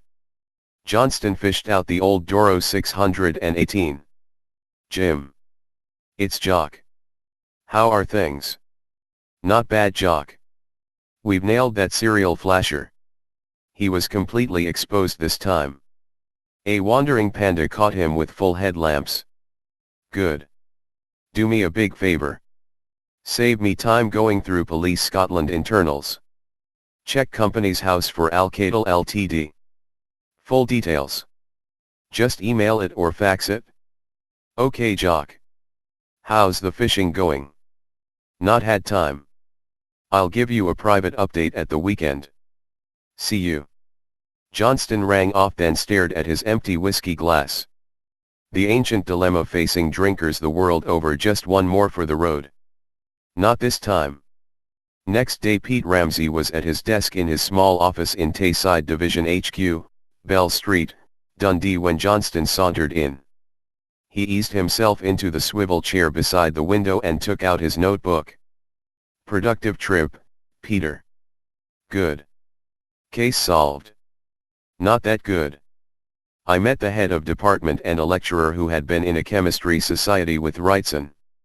Apparently, there were 3 members including Wrightson who started a small company when they finished their degrees. The 3 degrees. Johnston ignored that one. Anyway, Parker down in Wuddle emailed me last night. This company was registered as a chemistry research company. The 3 were directors. It had a small amount of initial capital and had a registered office in Cambridge before moving the HQ to Edinburgh. The interesting thing is that about a year ago there was a massive injection of capital into the business through a private loan. How much? Ramsey inquired with a growing interest. About £5 million. A big injection for a research company who had never brought anything to market. Yes. This begs the question: who lent the money and what are they getting out of it? If it was Wrightson up at the cottage, whoever lent the money might have killed him. Maybe they working on an illicit drug and their funders weren't happy with the result. Or maybe somebody else in the drug trade didn't fancy the competition. It's all guesswork just now, but I've arranged for a couple of Edinburgh undercover specialists to suss them out at their HQ in Lyberton. I reckon we should take it nice and easy. Don't want to panic them into anything. McKay's funeral was a sullen affair. There were Union Jacks everywhere. McKay's coffin was covered in the red, white, and blue just as he would have wanted. The crowd was in a belligerent mood, but the call for calm from various Protestant dignitaries including paramilitary leaders was largely heeded. As the procession made its way south to the Belfast crematorium, the crowds were packed tightly on the pavements. Ken Robinson from his temporary wheelchair was able to catch a glimpse of his erstwhile enemy's last journey. He was tempted to launch a ball of mucus as close to the coffin as he could get it, but it wasn't worth risking a lynching for the sake of the ego-driven nutcase. The RUC were visible everywhere alongside the funeral cortege. They mingled with the mourners whilst keeping an eye out for any sign of flamboyant gestures likely to inflame the delicate mood of the crowd. M.I.5 were altogether more invisible but present nonetheless in numbers. This was a great opportunity to name-check key figures. The delicate politics of the province might also be gauged from who turned up and where they stood. The coffin was carried gracefully through the rusted wrought iron gates. The 6 muscle-bound pallbearers ghosted Mackay's corpse through the flower beds and passed the name plates into the church-shaped crematorium building. Inside it was packed. The Very Reverend James Dalmahoy motioned for the congregation to stand as Billy's last remains moved smoothly towards its place of incineration. The first hymn was "Come All You Faithful," thought fitting for Billy's loyal tendencies. Ironically, it was an old Jacobite hymn written as a code to be sung for the uprising of 1715 to restore the Stuart monarchy. After they were recited, the minister continued, "We are gathered here today to remember William Mackay. As a father, husband, and plumber by profession, he was widely respected by one and all." Many of the congregation had great difficulty in recognizing anything of Billy in the glowing eulogy preached by the Reverend Dalmahoy. As the coffin began to make its descent downwards, a small cracking sound rang out. Then a bigger bang sounded as the building began to fill with thick black smoke. Billy was not going to burn today, at least not in the bowels of the building. A mass panic ensued as the final explosion sent splinters of masonry sharding into the pews and pulpit. At least one mourner clutched a blood wound around the chest. The stampede picked up pace and the elderly Presbyterian in the front was trampled underfoot by the unholy dash for salvation. Outside, the crowd took some moments to digest what was happening. Pandemonium broke out in RUC headquarters. "What the fuck's going on, Ronnie?" "Who knows, boss? Either IRA or more likely some of Billy's enemies in the PDF must have planted a real fizzer down beneath the incinerator. I'll get all available down there. You make sure fire brigade and ambulances are on red alert." Johnston rang the bell at flat 25, Menifeoth Road. Janice answered the door, still wearing her white nylon carer's uniform. Her long red hair flowed freely, and in the half-light of the stairwell she looked like some Celtic goddess from a long-lost pantheon. She motioned for Johnston to come in, and like a sheepish schoolboy he warily crossed the threshold. Hair flat was immaculately tidy, and the wooden bookcase heaved with the weight of hefty tomes dedicated mostly to nursing and the philosophy of nursing. "Give me your coat," she said, gently touching his shoulder. Johnston felt the weight of police worries dissolve a little when he disrobed from the heavy mackintosh. "Nice flat you've got. It's a good area. Quiet. Take a seat on the sofa, Jock, and tell me a bit about yourself." Janice sat beside him on the safe, keeping a discreet arm's length distance. Johnston leaned back and sunk further into the comforting leather. "Not very exciting. Middle-aged cop. Widowed for 10 years and now married to the job. Any likes? Whiskey, golf and fishing. Typical Scotsman. A Scotsman that's been away a while. Jamie's dad was my uncle. My parents were killed in a car crash when I was 9 years old. Luckily got fostered to a nice police family in Lancashire. Tried to keep in touch over the years, but sometimes it's difficult." "Is that why you're up just now, see Jamie?" "Yes. Knew he wasn't keeping well and got the chance to come up with the job." Janice smiled, her small girlish freckles spread around the lips. "I'll fix a couple of drinks. What's your poison?" "Whiskey, straight, whatever you've got." "Bell's." "Bell's is fine. Made near Pitlochry, I think." "Well, I'll take your word for it." Janice poured an oversized double for Johnston and a gin and tonic for herself. She settled down again next to Johnston, and this time a little bit closer. "Jamie's dying, you know." "Yes. I gathered that. I knew Jamie before I became his carer. Knew him from childhood. In fact, I went out with him for a couple of years." Johnston felt a bit uncomfortable with this, but let her continue. "Anyway, we never got engaged or anything, and I met a footballer. I was still young, maybe 22 to 23, and you know how it is, the glamour of it all. Did you leave Jamie for him? No. Not really, it was a few months after we split up. Johnston began to relax as the bells began to tickle his stomach and dull the neuroreceptors in his overworked brain. Janice got a bit closer on the sofa. With the large gin and tonic in one, she used the free hand to gently place her long elegant fingers on Johnston's collar. He could smell her scent.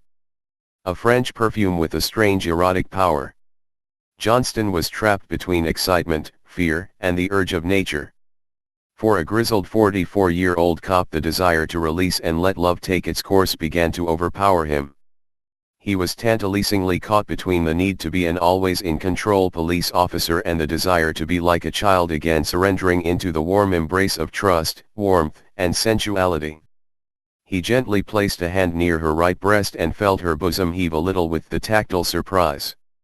Janice swung her arms around his barrel chest and Johnston let his tongue slip through her rouge-pouting lips. She unworked the buttons on her blouse to save Johnston from a memory overload, and she placed the bubbling gin on the coffee table so she could work faster. Johnston's recall began eventually to kick in, and he felt a surge of blood in his lower body circulating to long-forgotten vessels in his dormant extremities. He heard the pounding of his own heart like the hooves of racing thoroughbreds as Janice undid some of his clothing. The doorbell rang. The blood pressure eased like the steam of a switched-off kettle. Nature's course had been interrupted in the most brutal of fashions. Janice got up and the paperboy got some real news when Janice opened the door, still half ruffled. When she came back, Johnston was readjusting physically and mentally. But Janice wanted the moment. She poured another couple of stiff ones and switched on Classic FM. They were soon coiled together again like writhing pythons. Janice led Johnston through to the metal-based double in the back bedroom. Johnston was faintly aware of his own middle-aged out-of-shape form and the more shapely gym-honed figure of his red-haired lover. He felt all the emotions as they combined between the sheets until his strength was sapped. He had royally discharged his duty and felt the weight of an enormous emotional boulder lift from his back. Janice lay back satisfied and stared at the peeling plaster on the whitewashed roof. Johnston's mobile went off. "Excuse me, Janice." She watched with tenderness as he slid like a beached whale refloat onto the bedside seat. Panting a bit, he rasped, "Johnston. It's Jim. Jim Parker. Have you knocked it off yet?" "You could say that," Johnston replied. "Well, don't want to keep you up all night, but just to say we have had a report from the RUC. That bloke McKay, who you suspect might have been involved in the exploding cottage. Well, they reckon he wasn't shot by the IRA. Why? Well, there's a couple of reasons. Firstly, wrong type of bullet, they don't use NATO assault rifles. Secondly, RUC have a secret line of communication and there was a flat denial. If this had been officially sanctioned anywhere within the Republican movement, they would have confirmed. And politically it was not in their interests to set Belfast ablaze, at least not at this point in time. Have they got any idea who could have been behind it? They are following all leads and they are in close contact with the Garda in the Republic. Special Branch and M.I.5 are involved, but we're unlikely to hear their conclusions. Okay. I'll chew this over and get back to you tomorrow. Okay, Jock. You have a good time up there and take it easy." The words danced round Johnston's ears as he looked over to see Janice stirring and provocatively pulling a sheet to reveal her long slender legs and just a hint of orange pubic hair glistening with the attention of the fading sunlight. She motioned him towards her and the old whale spouted steam as they entwined once more. Johnston picked up the faxed report at 2 p.m. Edinburgh's Special Surveillance Unit had it marked urgent. Nobody had entered or left the building in 3 days. They had, using the special warrant, effected an entry to the building. There was nothing there, not a beaker, not a telephone, not a desk chair. The only possible clues to who had occupied it were a series of unpaid bills and other varied correspondence. Only one had a name, James Strickland, and that was for a computer magazine subscription.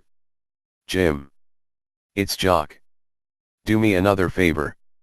"My God, Jock, we've got our hands full with the Waddle Flasher." Where am I going to get time? Johnston picked up Parker's humorous tone and then continued. Computer Monthly. I want you to get onto them and find all known addresses for a subscriber called James Strickland. Tell them it's police business and they had best be snappy. Okay, Gaffer. By the way, we nailed that burglar from the Birchwood area. Weird bugger, he had a Wendy house in his front room. Looks like he sleeps in it. Johnston signed off and stuck his feet up on Ramsey's desk. He stared out of the window at the hayfields in the distance and his mind drifted to Janice. Could he make it with Janice? Could they be an item, together? A burned-out old cop and a nymphomaniac care worker. Johnston got up and went over to his briefcase. He fished out the cheese and ham sandwiches and a small package wrapped carefully in silk. He laid the sandwiches on one end of the desk and the tarot cards straight in front of him in the middle. He checked the corridors were empty before he shuffled the cards. This spread was going to be different. The central card was going to be the cottage. The left hand who blew it up and the right hand card was the result of the explosion. The central card was the magician. The magician indicated higher knowledge and the manipulation of subtle forces. The caduceus was a central emblem. Often medical people might be indicated by this card. To the left was the moon. It indicated the underworld, the subconscious, and the hidden. The last card was the Pope or Hierophant and he was reversed. Johnston knew this card pointed to initiation or the imparting of wisdom. He ruminated for a few minutes and then wrote the reading into his notebook. He carefully put the pack back into his briefcase. He closed his eyes and let the images wash over his mind. He was seeking inspiration and connections. Medicine might be chemistry, manipulation, or transformation of matter. Maybe it was a drugs factory in the cottage. The explosion was caused by a concealed, underworld or perhaps terrorist attack. But why the Pope? Johnston was jolted from his occupational reverie by the birdie song. Yes. Jock. I've got two addresses. First one is Lyberton, Edinburgh. Okay. Already got that one. Second.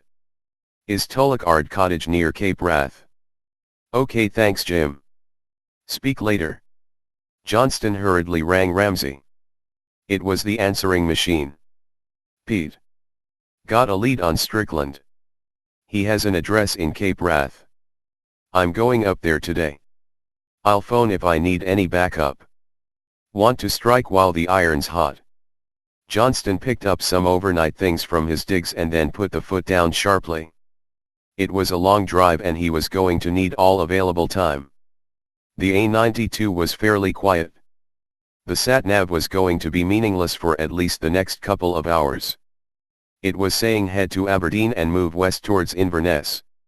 From just outside Brechin it was going to be 2 hours at least to hit Inverness. He thought about sticking the blue light on top and tunning it all the way, but common sense prevailed. When you are driving for at least 6 hours, best to pace yourself, and besides it was all a matter of luck whether he was going to be up in the cottage. Johnston took a 20-minute time out in Ullapool. He sipped the strong black coffee and swallowed a Kit Kat whilst watching the mid-afternoon ferry set sail for Western Isles. Hello. Pete, it's Jock. Did you get my message? Yes. You want me to get up ASAP? No. It's better you cover things where you are. What I need to know is, can I get backup from anywhere this far north? I'll contact Inverness. All I need is standby. Don't want to cause a fuss and frighten him away. Just a couple of well-trained specials with firearms certificates for potential surveillance and or protection. Well, that'll give them a bit of excitement up there. They won't have seen anything like that since the 1745 Jacobite Rebellion. Well, let's hope it's a better result this time. I'm up in Ullapool and expect to hit Cape Wrath about 2 hours time. Get them to give me a phone when they are on their way and I'll tighten arrangements at that point. Okay. Jock. Take care up there. Don't take any needless chances. See you. Johnston finished the Kit Kat and stared out over the Atlantic Ocean at the departing Caledonian MacBrain ferry before heading the Volvo out towards the road north. It was another hour before Inverness phoned. They had 2 officers heading north and they are basing themselves in the Cape Wrath Hotel. Apparently, their best marksman was less than chuffed as he was going to miss the Shinty Cup final next day. He was the captain. Johnston passed the Cape Wrath Hotel and checked the sat-nav. The cottage was about a mile from Durness and the famous Smookave. The road was degenerating quickly from AB to AC-. Finally he hit a dirt track and in the distance he could just make out Tullochard Cottage. There was no sign of life when he approached the front gate. He banged loudly on the door and turned the handle. Locked. Just as he was going round to the back of the cottage he saw a figure running for dear life towards the cliff edge at the back of the cottage. Stop, stop. The figure turned and seemed to hit something, maybe a rock, and he fell forward. Johnston sprinted with his white middle-aged belly dancing in front of him. Before the figure could get fully to his feet and continue his escape, Johnston forced his 14-stone frame down on top of him. Police. Police Scotland. The man lessened his struggle on hearing the words. Johnston kept his arm in a tight lock. D.I. Johnston, only want to talk to you. No panic. Johnston pulled out his ID and the man seemed visibly relieved. Let's go inside. The back door led straight into the kitchen. Johnston watched warily as the tall thin figure sat down in the wooden rocking chair. Shall I stick the kettle on? Or do you want something stronger? It's a bit early for me. Besides, I'm not much of a drinker, but help yourself, he said, pointing Johnston towards a kitchen cupboard. Famous grouse, mmmmm. Not my favorite, but I'm grateful. James, it's James Strickland, isn't it? Yes. That's right. Just call me Jock, Jim. What is it you want to talk to me about, Jock? We are inquiring into the disappearance of a Paul Wrightson at the moment, and we know you are a business associate and longtime friend. Have you any idea why he has disappeared, or for that matter any reasons that anyone might want him to disappear? There was a long silence. Only the crashing of the Atlantic waves outside broke the hush. James Strickland reached across for the whiskey bottle and poured 2 large trebles. Not certain. We've been working together for Alcatel Limited on various commercial projects. Yes. We gathered that, but the premises do not look like they have been used for months. No. Some of our research is top secret and there are too many potential prying eyes in Edinburgh. So you have used secret, rural locations to carry out research? Yes. Some of it? Including Ardbeg Cottage in Glenclova. Amongst others. We suspect Paul might have been blown up in that cottage, we're not sure. Johnston looked across at Strickland, checking for his reaction. There was none. Oh dear. Was it an accident? You tell me. I don't know. Some of our research is quite dangerous. Lots of combustible chemicals, things like hydrochloric acid and various hydrogen compounds. Not sure you've got the scale of this explosion. It blew a stone-walled cottage to bits and scattered debris over 100 yards. Would anyone want Paul Wrightson dead? There could be. They might want all of us dead. Johnston poured another double for himself and Strickland as the chemist's tongue seemed to be loosening under the lubrication from a famous grouse. Who? I don't fucking well know, but we got a few warning signs about a year ago. Veiled threats and a brick through the window. Did your research involve anything to do with your involvement with the Arcane Society? Strickland looked momentarily surprised. Let's just say, the 3 of us found some interesting pointers in the old documents. What exactly were you producing or researching? A new narcotic? Strickland got up suddenly. He walked over to the leaking single-glazed window and looked out over the swooping seagulls diving and gliding over the white foaming waves. Something very important. Do you know anything about the work of the old-time alchemists? Johnston shook his head. Well, they have been misunderstood. Modern skepticism says they were deluded quacks seeking to turn base metals into gold for financial gain. But nothing could be further from the truth. Johnston could see that Strickland was still looking a bit shaky despite the double whiskey. The dark brown eyes were emitting signals of fear. But some confidence was returning with the warming glow of the double. Strickland sat down again and leaned over towards Johnston. They weren't really seeking gold, at least not for its own end. They sought something more valuable. Strickland paused and drew a long breath before continuing. The so-called philosopher's stone was really the elixir of life. A universal medicine so powerful it could not only cure all illness but perfect the health of all individuals. Its regular usage would help humanity to evolve towards a state of grace where even the ordinary man and woman would possess God-like qualities. Johnston's face showed no trace of surprise, but inwardly he felt he knew where this was all leading. Was Alcatel working on this elixir? Not exactly, at least not exactly to the recipe of the old alchemists. We were integrating some of their most profound ideas, which Paul was able to decipher from the emblem books in Cambridge Library archives. Have you heard of monatomic gold by any chance? No, Johnston stated. Well, it was an ancient preparation of gold which the Egyptians used in place of their so-called star fire.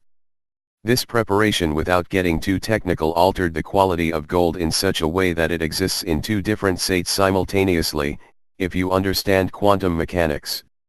Strickland checked himself. He noted Johnston's glassy stare and he feared he had already said more than he had intended. Basically, what you are saying is you were developing a new super drug capable of healing most ailments. Yes. Strickland got up again. He was 6 foot tall and wiry with it. He went to a cupboard next to the cooker and took out a cardboard box. He laid it on the table next to Johnston, then eased his weary frame back into the chair. Johnston opened the box and took out the photographs. The first dozen or so were pictures of diseased animals and the second batch showed the animals restored to health and looking vibrant. The last 2 pictures showed a human leg with severe lesions and then its normal, least repaired condition. Johnston stared hard at this last picture. We had to keep moving the research labs and offices. The nature of this work was top secret and we deliberately kept things to the closed circle of 3. Obviously we made provision to protect the knowledge for future generations just in case. He stumbled as the reality of his predicament began to sink in. What about Albert Moyer? Albert's dead. He died about 3 weeks ago. He was found slumped over a toilet in a gay bar in London. What was the cause of death? Well, the police were not sure at first. The body looked completely normal on the outside other than the small bump at the top of the cranium. Further examination revealed the internal organs were in a hell of a mess. How could that be? There was a .45 bullet lodged in the cranium. He had the bullet fired up his back passage. There must have been 2 killers involved because someone would have had to hold him down. Strickland was beginning to look very emotional. Does the Met have any idea who his killers might be? No. The only clue was a small card with the picture of a hand. It was a red hand. The neurons in Johnston's brain began to fire rapidly as the obvious connections began to form. I understand the nature of your work was likely to attract some adverse attention. Do you have any idea who specifically might be interested in stopping your work? Not specifically. The big drug companies would not want a universal panacea, but who knows, there might be secondary agencies connected to medicine. Maybe NHS suppliers. Okay. It's been a long day for both of us. Johnston got up and filled the kettle. He watched the ferry to Stornoway sail towards the horizon and then made 2 strong coffees. You stay here in this cottage. There will be 2 armed protection officers parked at the top of the driveway. One will be watching the cottage and the other all roads leading in. There is nothing to be afraid of. You are under Police Scotland protection as of now. Thank you. Johnston shook Strickland's hand in a gesture of reassurance. At the top of the driveway he craned his neck into the open window of the police car. This is important. No one gets in or out of that cottage without my say-so. If Strickland tries to go walkabout, you will need to restrain him." The two stub-bled officers nodded in unison.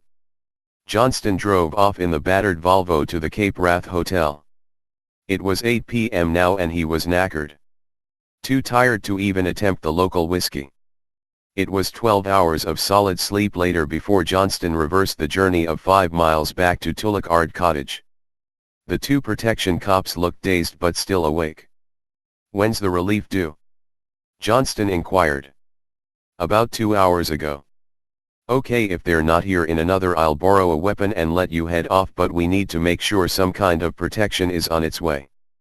Johnston sighed. There was no sign of life at the cottage. The curtains were still drawn and nobody answered after minutes of banging. Johnston radioed to the two protection cops and they brought the unmarked police Land Rover down the track. "Can you manage it?" Johnston said, pointing to the door. The bigger of the two cops applied a burly shoulder to the thin wooden door. And eventually it gave way. It was like the Marie Celeste inside. Everything was undisturbed but no sign of Strickland. His car was still at the side of the cottage. He could not have used it in any case as the driveway was blocked by the police Land Rover. Holy shit. He's done a runner and most likely by foot. Where the fuck could he go? Johnston was perplexed. The last thing he needed right now was a massive north of Scotland manhunt. Cape Wrath Hotel was the only logical place he could have gone on foot. Johnston tried the back door of the cottage. It was unlocked. He wandered out and walked the 50 yards to the sheer cliff face and looked down. The rope ladder was swaying in the wind. It snaked all the way down to the sandy cove 200 yards below. Oh shit. He's gone out to sea. Must have been a motorboat moored down there. Or someone's picked him up from the cove. Pete Ramsey was in cubicle number 3 when the phone rang. It was one of those dilemmas faced by all public servants in these situations. How important was this call? Ramsey laid his copy of the Police Gazette on the floor and from his seated position in the lavatory reached inside his jacket pocket hanging on the hook. "Pete Ramsey," he said in an irritated manner. "It's Jock. Been a bit of a slip-up." "What's the problem?" "Strickland's done a runner, out to sea." "I thought there were 2 protection officers with him." "Yes, there were. Nobody's fault as such. I could maybe have thought it through a bit better. Anyway, he shot the bolt overnight over a cliff edge and we suspect he has taken a boat. To where we have no idea." "Okay. What do you want me to do?" "Well, if he stays in the UK his life is in danger and he knows that. If he leaves the UK our chances of tying this case up disappear. Can you arrange immediate checks on all airports in UK and Northern Ireland? We can arrest him in connection with the disappearance of Wrightson, at least for the purposes of our investigation." "Okay. Did you manage to get anything useful out of him?" "Yes. A lot. I'll be back down at HQ for about 4 p.m.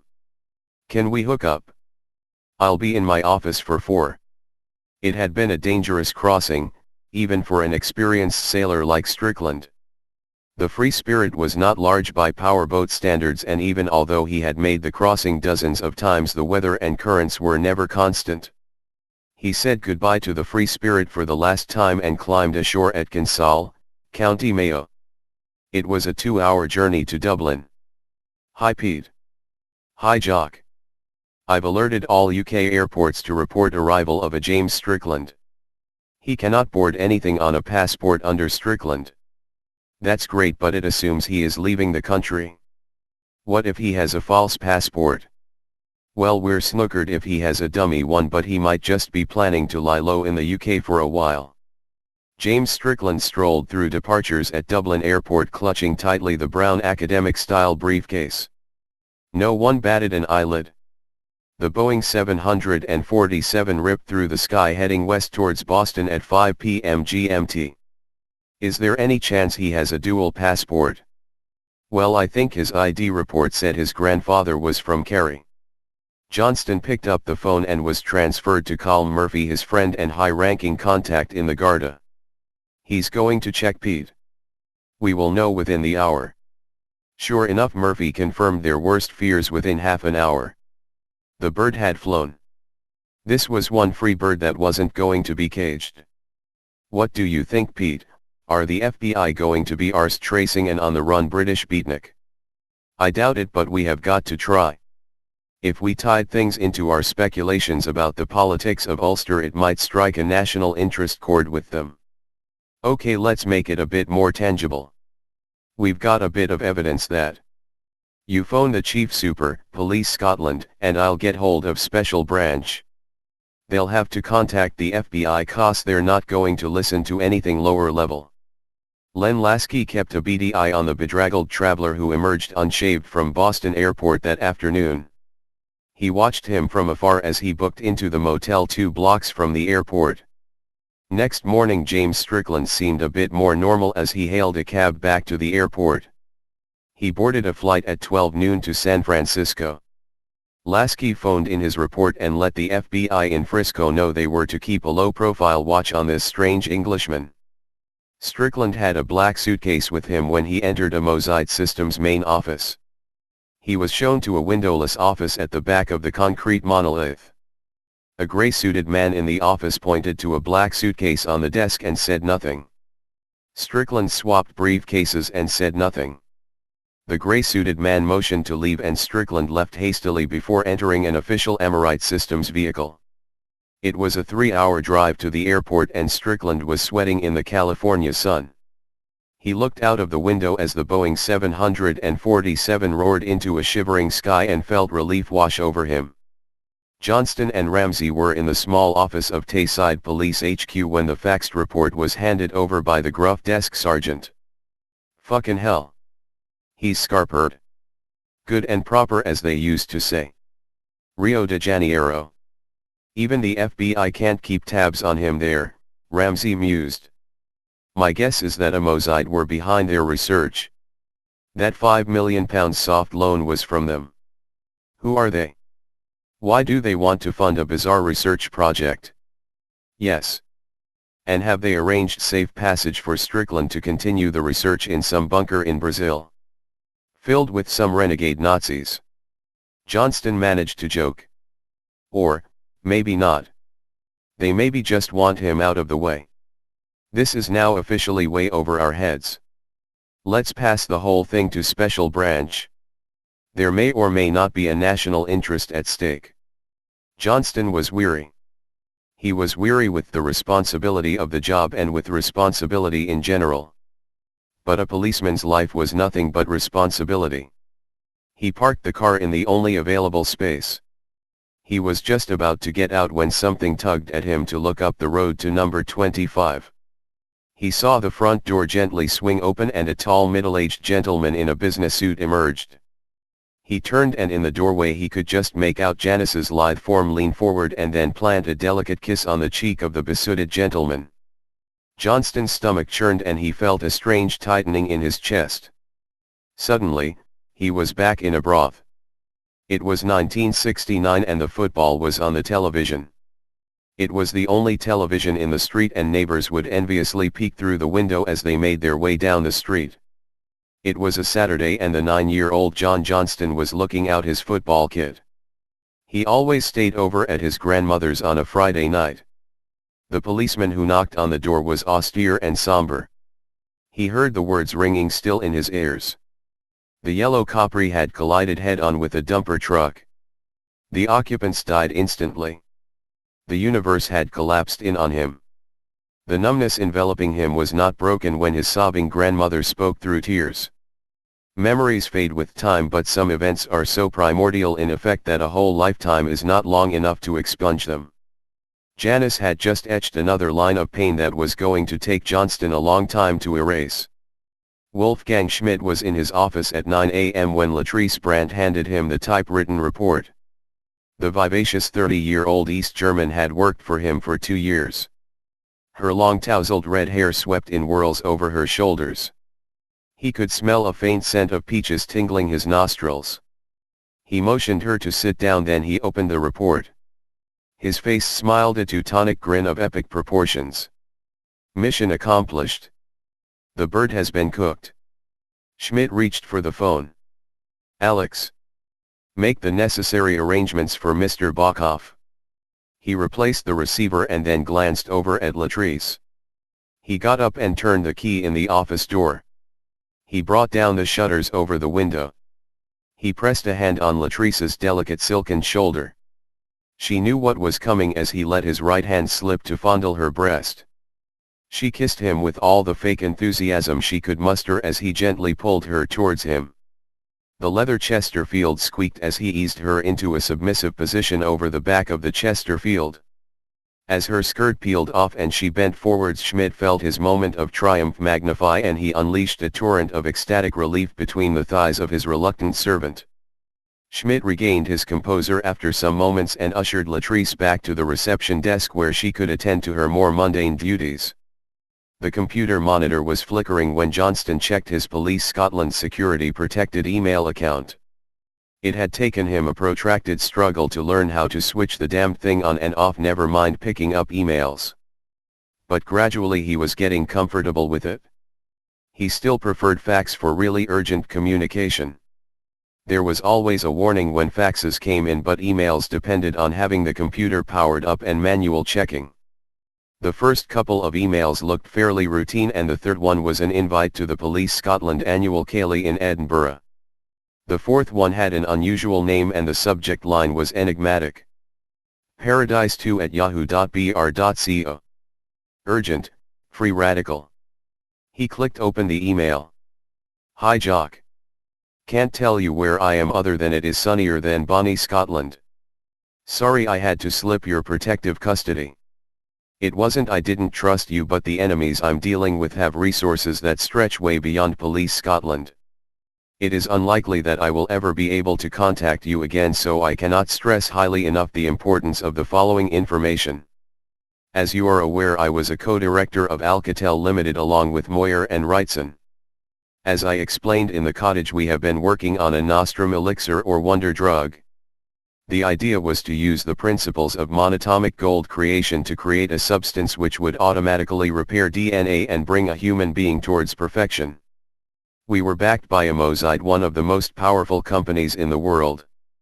But we were opposed by dark forces mostly based in Europe who had a vested interest in maintaining human sickness. Most of our research work went up in flames when our cottage in Glen Esk was blown up. However, we did have some backup in another cottage in Glen Eslaught about 50 miles away. There is a leather notebook with encoded notes. There is only one person who can decode it, and that is Bob Richards at Cambridge. I am imploring you to collect that notebook and get it to Bob Richards. I believe your cousin is suffering with muscular dystrophy. For his sake, if not the world's, get the notebook. This Azoth, as the old alchemists called it, could be in production in months. But as you already know, the big drug companies don't want it. Bob Richards was the brains behind the operation. He will know how to decode and get the results back to an Amosite subsidiary who will commence production. The cottage is called Ardbeg and it is near a ruined castle at the top of Glen Eslaught. There is a small safe in the cottage. The safe is in a concealed space in the loft. You will know it by a small mark that looks like a caduceus. Push the board on the caduceus and the compartment will open. The code is 569,043. Good luck. It is too risky for me to email you again, but I will know if you succeed. James Strickland. P.S. Please delete/destroy this email straight away. Johnston sat staring at the screen for a full 2 minutes. The implications were enormous, and not just for himself. He poured himself a large one and half concealed it under the pile of papers on his desk. He noted the details in his notebook and then deleted the email. He closed down the computer. Could he do what Strickland wanted? He was a police officer in the middle of a major inquiry. He would no longer be investigating the case, he would be part of the case. On the other hand, a criminal cabal was undermining a major development for humanity. Did he not have a higher duty than that of police officer? Johnston went into his briefcase and took out the silk-wrapped bundle he only ever used in emergencies or when his logical faculties met resistance from an illogical universe. The Marseille deck had been a gift from his late wife, who had been a lifelong psychic from a Romani family. The only woman who had ever truly touched his grief and relieved it. He thought of her as he spread the 3 cards out. The center was for the situation. The left was for causes and the right for solutions. This right-hand card would guide him on what to do next. The left-hand card was the Tower. It indicated hospitals, revolutions, and change. Johnston mused over this. The central card was the Hanged Man. Johnston paused. Revolution, explosion in hospitals and/or medicine gives rise to an uncertain situation. Perhaps it was a situation hanging the balance. The Hanged Man might also indicate a point of change.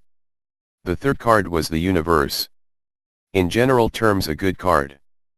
But it indicated clearly to Johnston that this case was bigger than him, bigger than Police Scotland.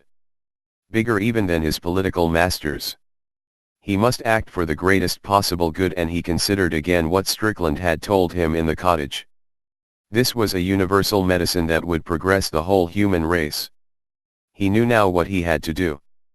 Bokov and his lieutenant Stanislav Orlov showed their clearance papers at the Dubrovnik Port Authority barrier. They parked the green Lada at the front car park. There were literally thousands upon thousands of metal freight containers arranged in hundreds of rows stretching from the car park to the dockside. Bokov opened the envelope and tucked the keys into his back pocket. The paper inside in bold type had the number 567 printed in large letters. Bokov nodded with his head towards Orlov and they started to search by row number. After 20 minutes they eventually found row 98, which started at 500 and ended at 650. The container they wanted was slightly bigger than most of the containers in that row. Bokov fumbled the main key into the lock, and when it loosened he motioned to Orlov to help him force up the metal pole, which slid into the holders on the side of the container as an added security measure. There was not much light inside the 50 feet by 50 feet container, but at the far end they could just see a stack of boxes partly covered by tarpaulin. In front of the tarpaulin was a NATO Imbal assault rifle gleaming in the half-light. Bokov picked it up and marveled at the comfortable feel it gave. He threw it over to Orlov, who cocked the trigger. Bokov pulled back the tarpaulin and saw about 25 wooden crates. They had no lids. These were empty crates. The fucky. Before the words were out, a loud clang reverberated around row 98 as the container door slammed shut. Bokov and Orlov heard the fateful sound of the metal pole banging into place. By the time they reached the container door they could hear the reinforced mortise click into lock position. Orlov gave some despairing bangs before slumping back into the half-light. Whoever had locked them in wasn't going to let passers-by into row 98. "Have you got the mobile, Stan?" Bokov asked gently. Orlov handed him the iPhone. Bokov calmly dialed his hotel in Dubrovnik. There was no signal. Either the metal was too thick or their captors had scrambled all signals. Some 20 minutes passed. Bokov approached the semi-slumped Orlov. "It's getting a bit stuffy in here, Stan." "Yes," he mumbled.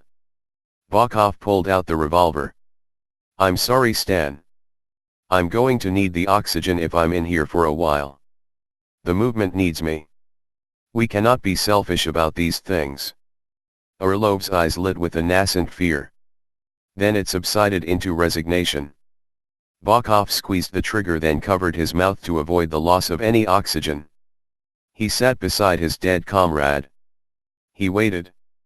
The minutes became hours, and then outside he heard the sound of the crane. Then he felt himself being lifted heavenward. He swayed for a few minutes along with the metal box and then felt a terrible thud as the box's rapid descent was slowed. It started to get very cold inside the box. Dampness was beginning to seep in with trickles of water from the imperceptible cracks in the container. The drive to Ardbeg Cottage at the top of Glen Isla was a lonely one. After he passed Alyth, the road was devoid of traffic except for one motorcyclist who had overtaken him dangerously on a bend.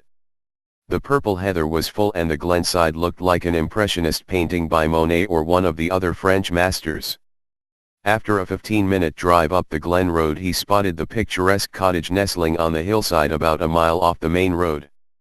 He rumbled the old Volvo over the crumpled dirt track. He pulled her in just before the wooden farm gate which protected the last 100 yards of the journey. Johnston hesitated. The memory of an exploding cottage flickered through his mind. He took the binoculars from the glove compartment and got out. He scanned the 4 directions slowly. There was nothing. He heard a whirring noise from the distance and saw a mountain rescue helicopter heading in the direction of Ninewells Hospital, Dundee. He had one final scan for any rogue drones or concealed adversaries, then swung up the wooden gate. He decided to leave the car as the ruts in the track would knacker the suspension further, and besides, the less visual display on entry the better. Johnston walked around the cottage looking for any concealed traps.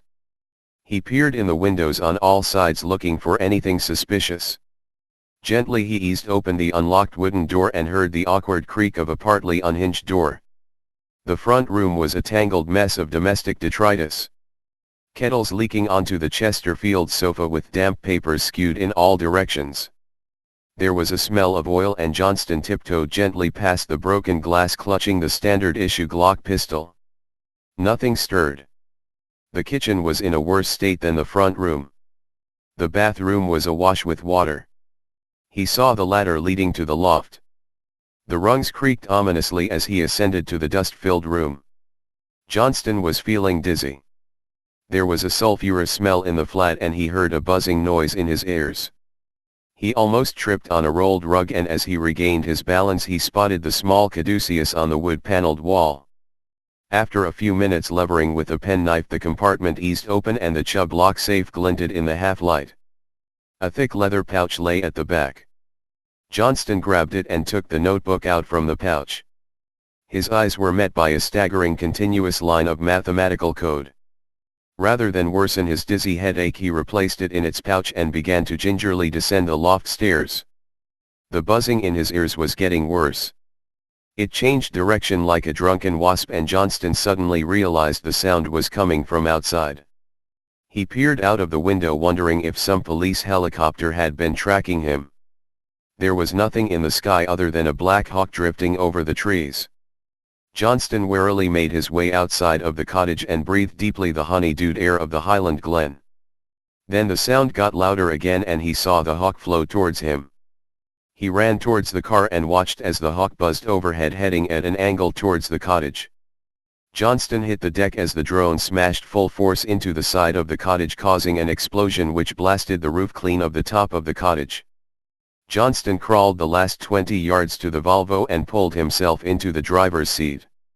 A piece of wooden splinter was causing a trickle of blood to run down onto his white Primark shirt. Quickly, he started the engine and crashed full throttle through the wooden gate. The road down suddenly looked like Death Alley to Johnston. The bastards that were after him could be anywhere.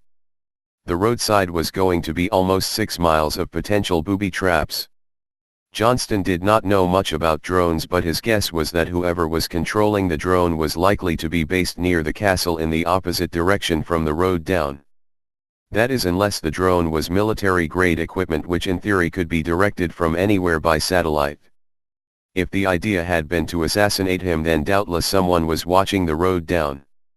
If there were accomplices, then they would radio ahead and he could be intercepted, perhaps at the main road which ran past the glen. On the other hand, he was a police officer and they knew he could radio for backup. As he hurtled the Volvo down at breakneck speed, he saw nothing but had that strange pervasive feeling of the paranoid schizoid, that he was being watched. When Johnston reached Elith, he pulled in at the car park near the burn. The milling throng of townsfolk gave him a bit of time. Time to think. He had to get the leather pouch with Strickland's notes down to Bob Richards in Cambridge, but if he was being watched, then either the notes would not get to Richards or the pressure on Richards would be intense and immediate. How many people were watching him and from where? If they could employ drones to attack, then they could be using satellites to track. Could he risk phoning Richards? Or would they have a phone intercept? He could not use a police-screened line because this was not strictly police business and the whole mess would get even more complicated. Johnston did not want to involve Parker, but the choices were getting limited. "Hi Parky, it's Jock." "Hi Jock. I'm in a difficult situation, Jim. Can't give you exact details just now. I will be in the usual spot tonight about 9 p.m. Can you meet me?" "Okay. Will an hour be enough?" "Yes. There is a bit of danger in all this, Jim, but I'm taking the biggest risk. I want you to know there is a red alert risk in this one. If you don't show, I'm not going to hold it against you. It's important business." There was a pause on the line and Johnston took time to scan the crowd in Olathe High Street. Nobody looked particularly suspicious. "I see you there, Jock." "Okay." Johnston felt a wave of relief as he steered the old Volvo through Olathe's narrow bends and out onto the main road to Perth. The traffic was light, and by the time he reached Glasgow that feeling of being watched was lessening. The tea time traffic was beginning to build as he steered round the circular weaving round Glasgow city centre. It was getting warm again and he rolled down the window. Junction 18 appeared and Johnston looked to slip into the lane for Glasgow Airport, which would lead eventually to the motorway south to Lancashire. From the corner of his eye he saw the white van begin to pick up speed. The sunglass driver smiled as he pitched the accelerator full whack to ram Johnston's rear.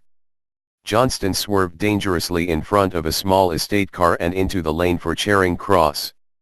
Above the wail of car horns tooting at him he could just hear the whiz of a .22 caliber missing by inches and smashing into the wall of the concrete tunnel. The ricochet mercifully missing the startled motorists in front. The white van could not slow enough to switch lanes and the vehicle careered away towards the bridge, and then a trip to Paisley beckoned. Johnston pulled in on Byres Road and wiped the seat beads from his brow. He was safe for now. Safe perhaps from detection if he could switch vehicles and get down to meet Parker. Glasgow City was particularly unforgiving of navigation errors. "Maybe I should be looking for them rather than them looking for me," he thought to himself. But there was a problem. He did not know how many of them were trailing him and how good their surveillance was. Better a live fox than a dead hound. The M8 was unusually quiet when Johnston set off at 7 p.m. for his rendezvous with Parker. It was tempting to stick the blue police light on the roof and rip down at 100, but the last thing he wanted right now was any attention. It was tempting to take a stop at Scotch Corner Services, but he sped on through the lashing rain. The downpour had ceased when he hit the turnoff for Preston and the late evening sun glinted as he got out at the Old Cock. He spotted Parker's red Ford Mondeo in the car park, and sure enough, when he pushed open the wooden lounge door, Parker's bald pate was shining lamp-like in the far corner. He looked up and Johnston nodded. "2 pints of Old Peculiar, love." "Just coming, cowboy."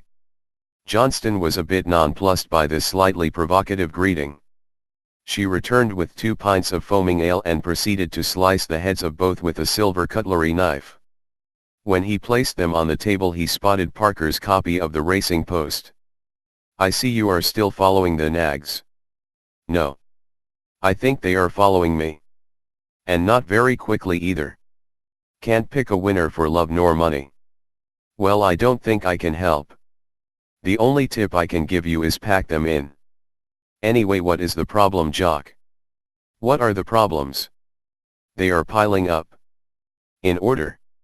Number 1, someone is trying to kill me, or more precisely stop me doing something." "Doing what?" "Delivering a book to someone in Cambridge." "What is it, the Gutenberg Bible?"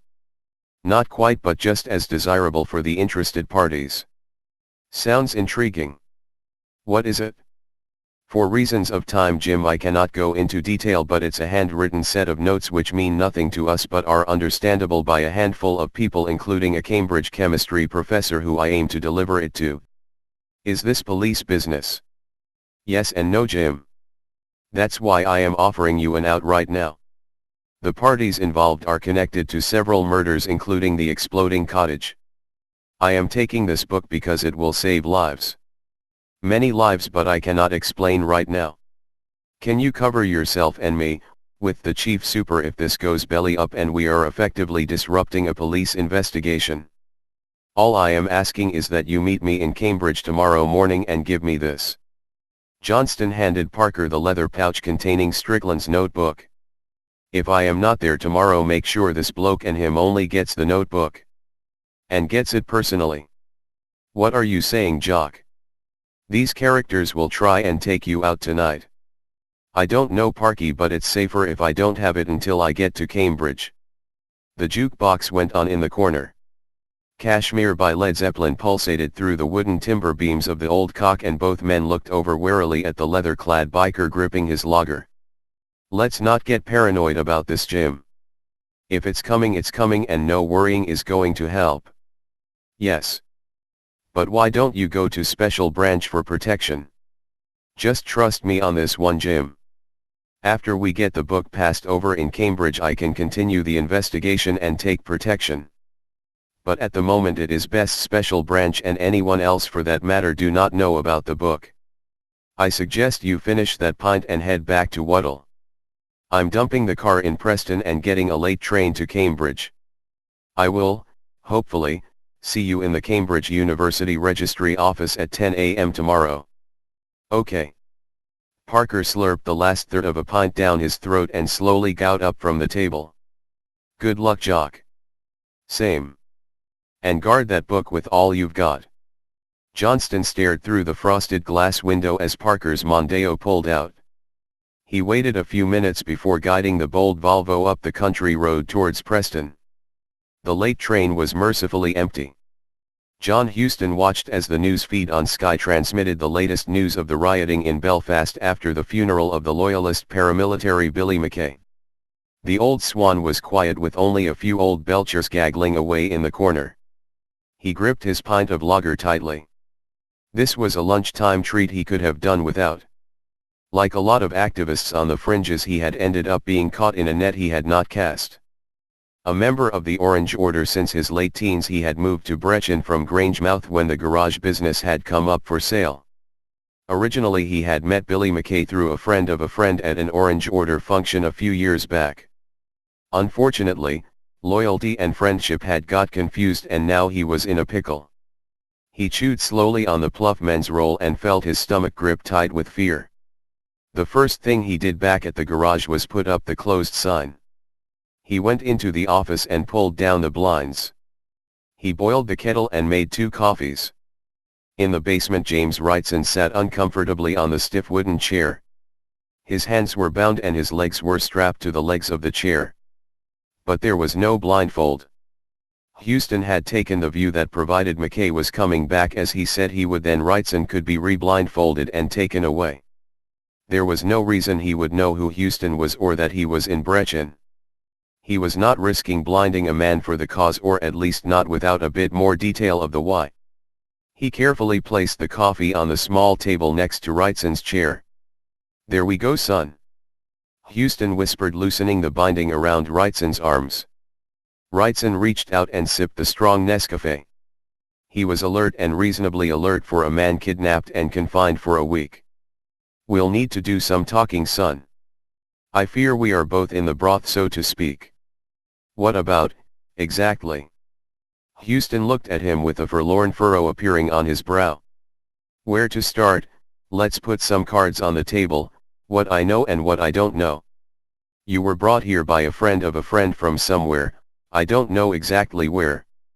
Then this friend of a friend encounters an unfortunate accident and is unable to collect you. Why is that a problem?" Wrightson managed without betraying the stomach-churning tension enveloping him. "Have another sip of your coffee." Wrightson wondered if there was something in it, and Huston sensed this. "It's just coffee, son. If I had wanted to knock you off, I could have done days ago." Wrightson had a gulp of the sweet-tasting brew.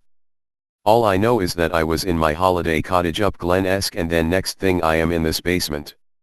There's got to be more to it than that. My friend would not have arranged your disappearance without some good reason. But, I am not really interested in why you were kidnapped or anything else for that matter.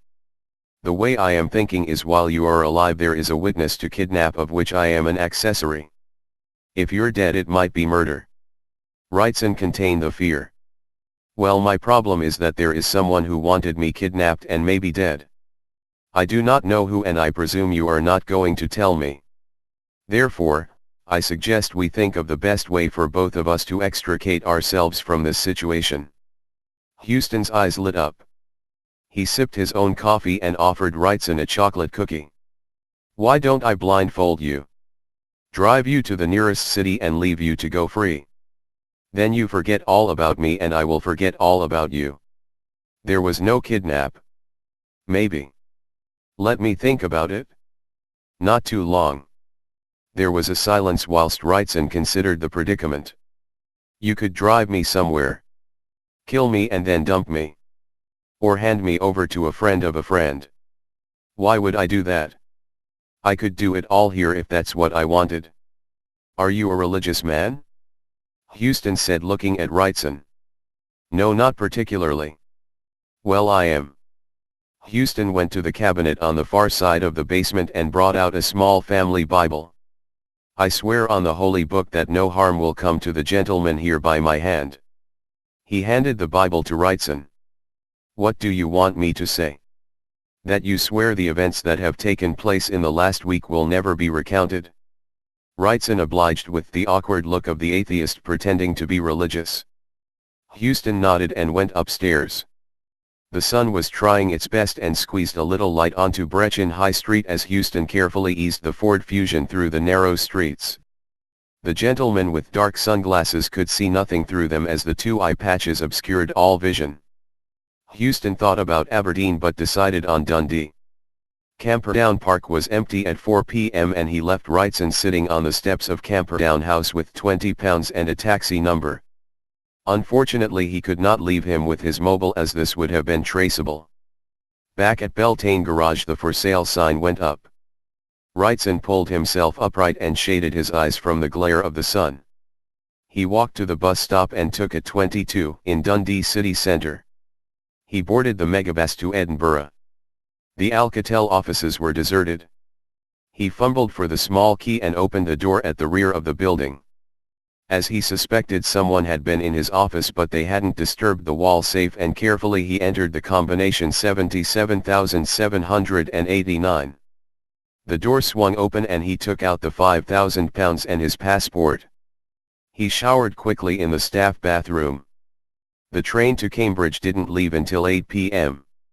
He would need to find a travel lodge. It was 9 a.m. when Johnston and Parker went to the registry. I would like to see Professor Bob Richards. Sorry, he's in a meeting with a guest. Johnston glanced down at the visitor book. Mr. John Smith, Bentley 237 PQ5, whilst flashing his police badge. How long will he be? He said he'd be about an hour, and that was 50 minutes ago. Johnston nodded to Parker. We'll just wait.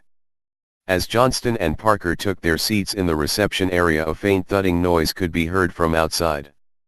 Johnston peered outside, and at the far end of the quadrant he could just make out the slumped body of a bleeding Professor R. Oh, for fuck's sake. Call an ambulance. Emergency. The registrar looked stunned but reached for the phone. Parker rushed outside to give first aid. Johnston sprung as fast he could towards the winding stairwell and took 2 steps at a time as he progressed quickly up the 4 flights of stairs. His guts were heaving when he reached the top corridor where PR's office was. Just as his heart rate was beginning to slow, a shadowy figure emerged from Bob Richards' office. Stop. The man turned and Johnston felt a shooting pain in his left shoulder as the .22 ripped through the heavy textured Macintosh raincoat. Johnston slumped to the floor and watched as the thin-legged man sped towards the skylight and what was presumably a pre-arranged escape route. The light began to fade, and the next thing Johnston saw was the face of the nurse at Cambridge A&E smiling gently into his gnarled face. Parker was at the far side, deep in conversation with a uniformed officer. It was 10 p.m. when Wrightson arrived at the main university entrance, and he knew immediately something was up. The cordon of uniformed officers was shielding the entrance and the white tent concealing the cadaver.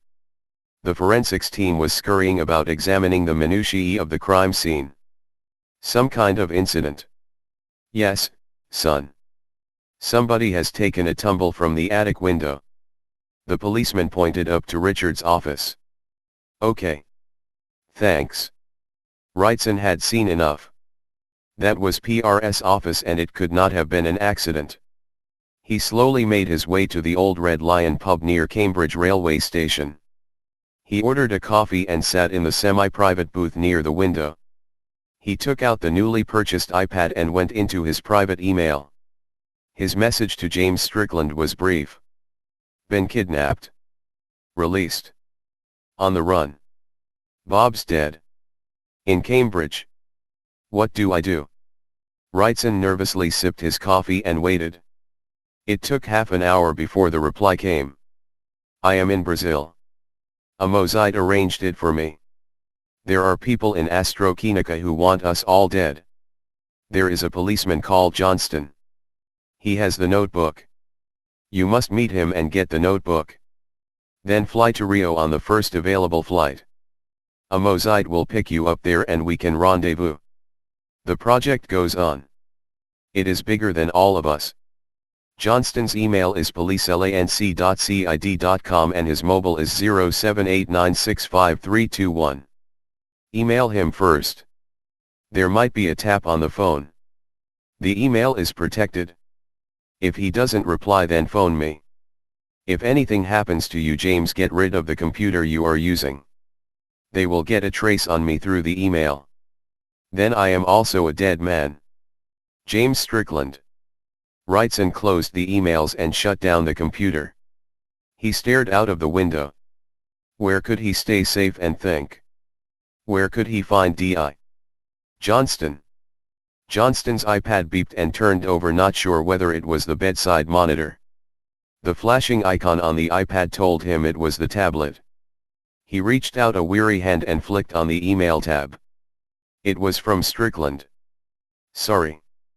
I said not contact you again, but something has cropped up. James Wrightson has been in touch. He needs to get the notebook and fast. Can you meet him? James Strickland. Johnston labored to single-digit type the reply. Meet him in Golden Lion tomorrow at noon. We'll give him the book. Dr. Rashid was furious on Thursday morning as he watched Johnston don his overcoat and lurch out of the Cambridge Royal Infirmary. He looked like Long John Silver minus the parrot. You will regret these, Mr. Johnston, I promise you. That leg will go septic without hospital attention. Johnston climbed into the back of the black cab. And the slightly seedy-looking driver hurried onto the Golden Lion. As a precaution, Johnston texted Parker with a sketchy update. The Golden Lion was empty except for the gaunt, unshaven young man sitting in the corner. Johnston sidled up to the table. Wrightson. Johnston? Yes. Johnston slipped the leather notebook wrapped in polythene across the table. Wrightson almost smiled in relief. He tucked the book into his inside jacket pocket. I paid my bill. Thanks. Really appreciate your help. Wrightson rose slowly from the table and Johnston could see he was in worse nick than he was himself. Anything else I can do? No. I must be going. Strickland will be in touch with an update. Wrightson hurried out and left Johnston alone to order a triple Talisker and a cheese roll. The train from Cambridge was slow and every passenger getting on and off was a potential assassin. At Heathrow the paranoia was worse.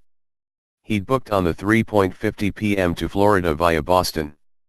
At Florida a well-dressed man held up a card at the terminal door with a Mozite in bold letters.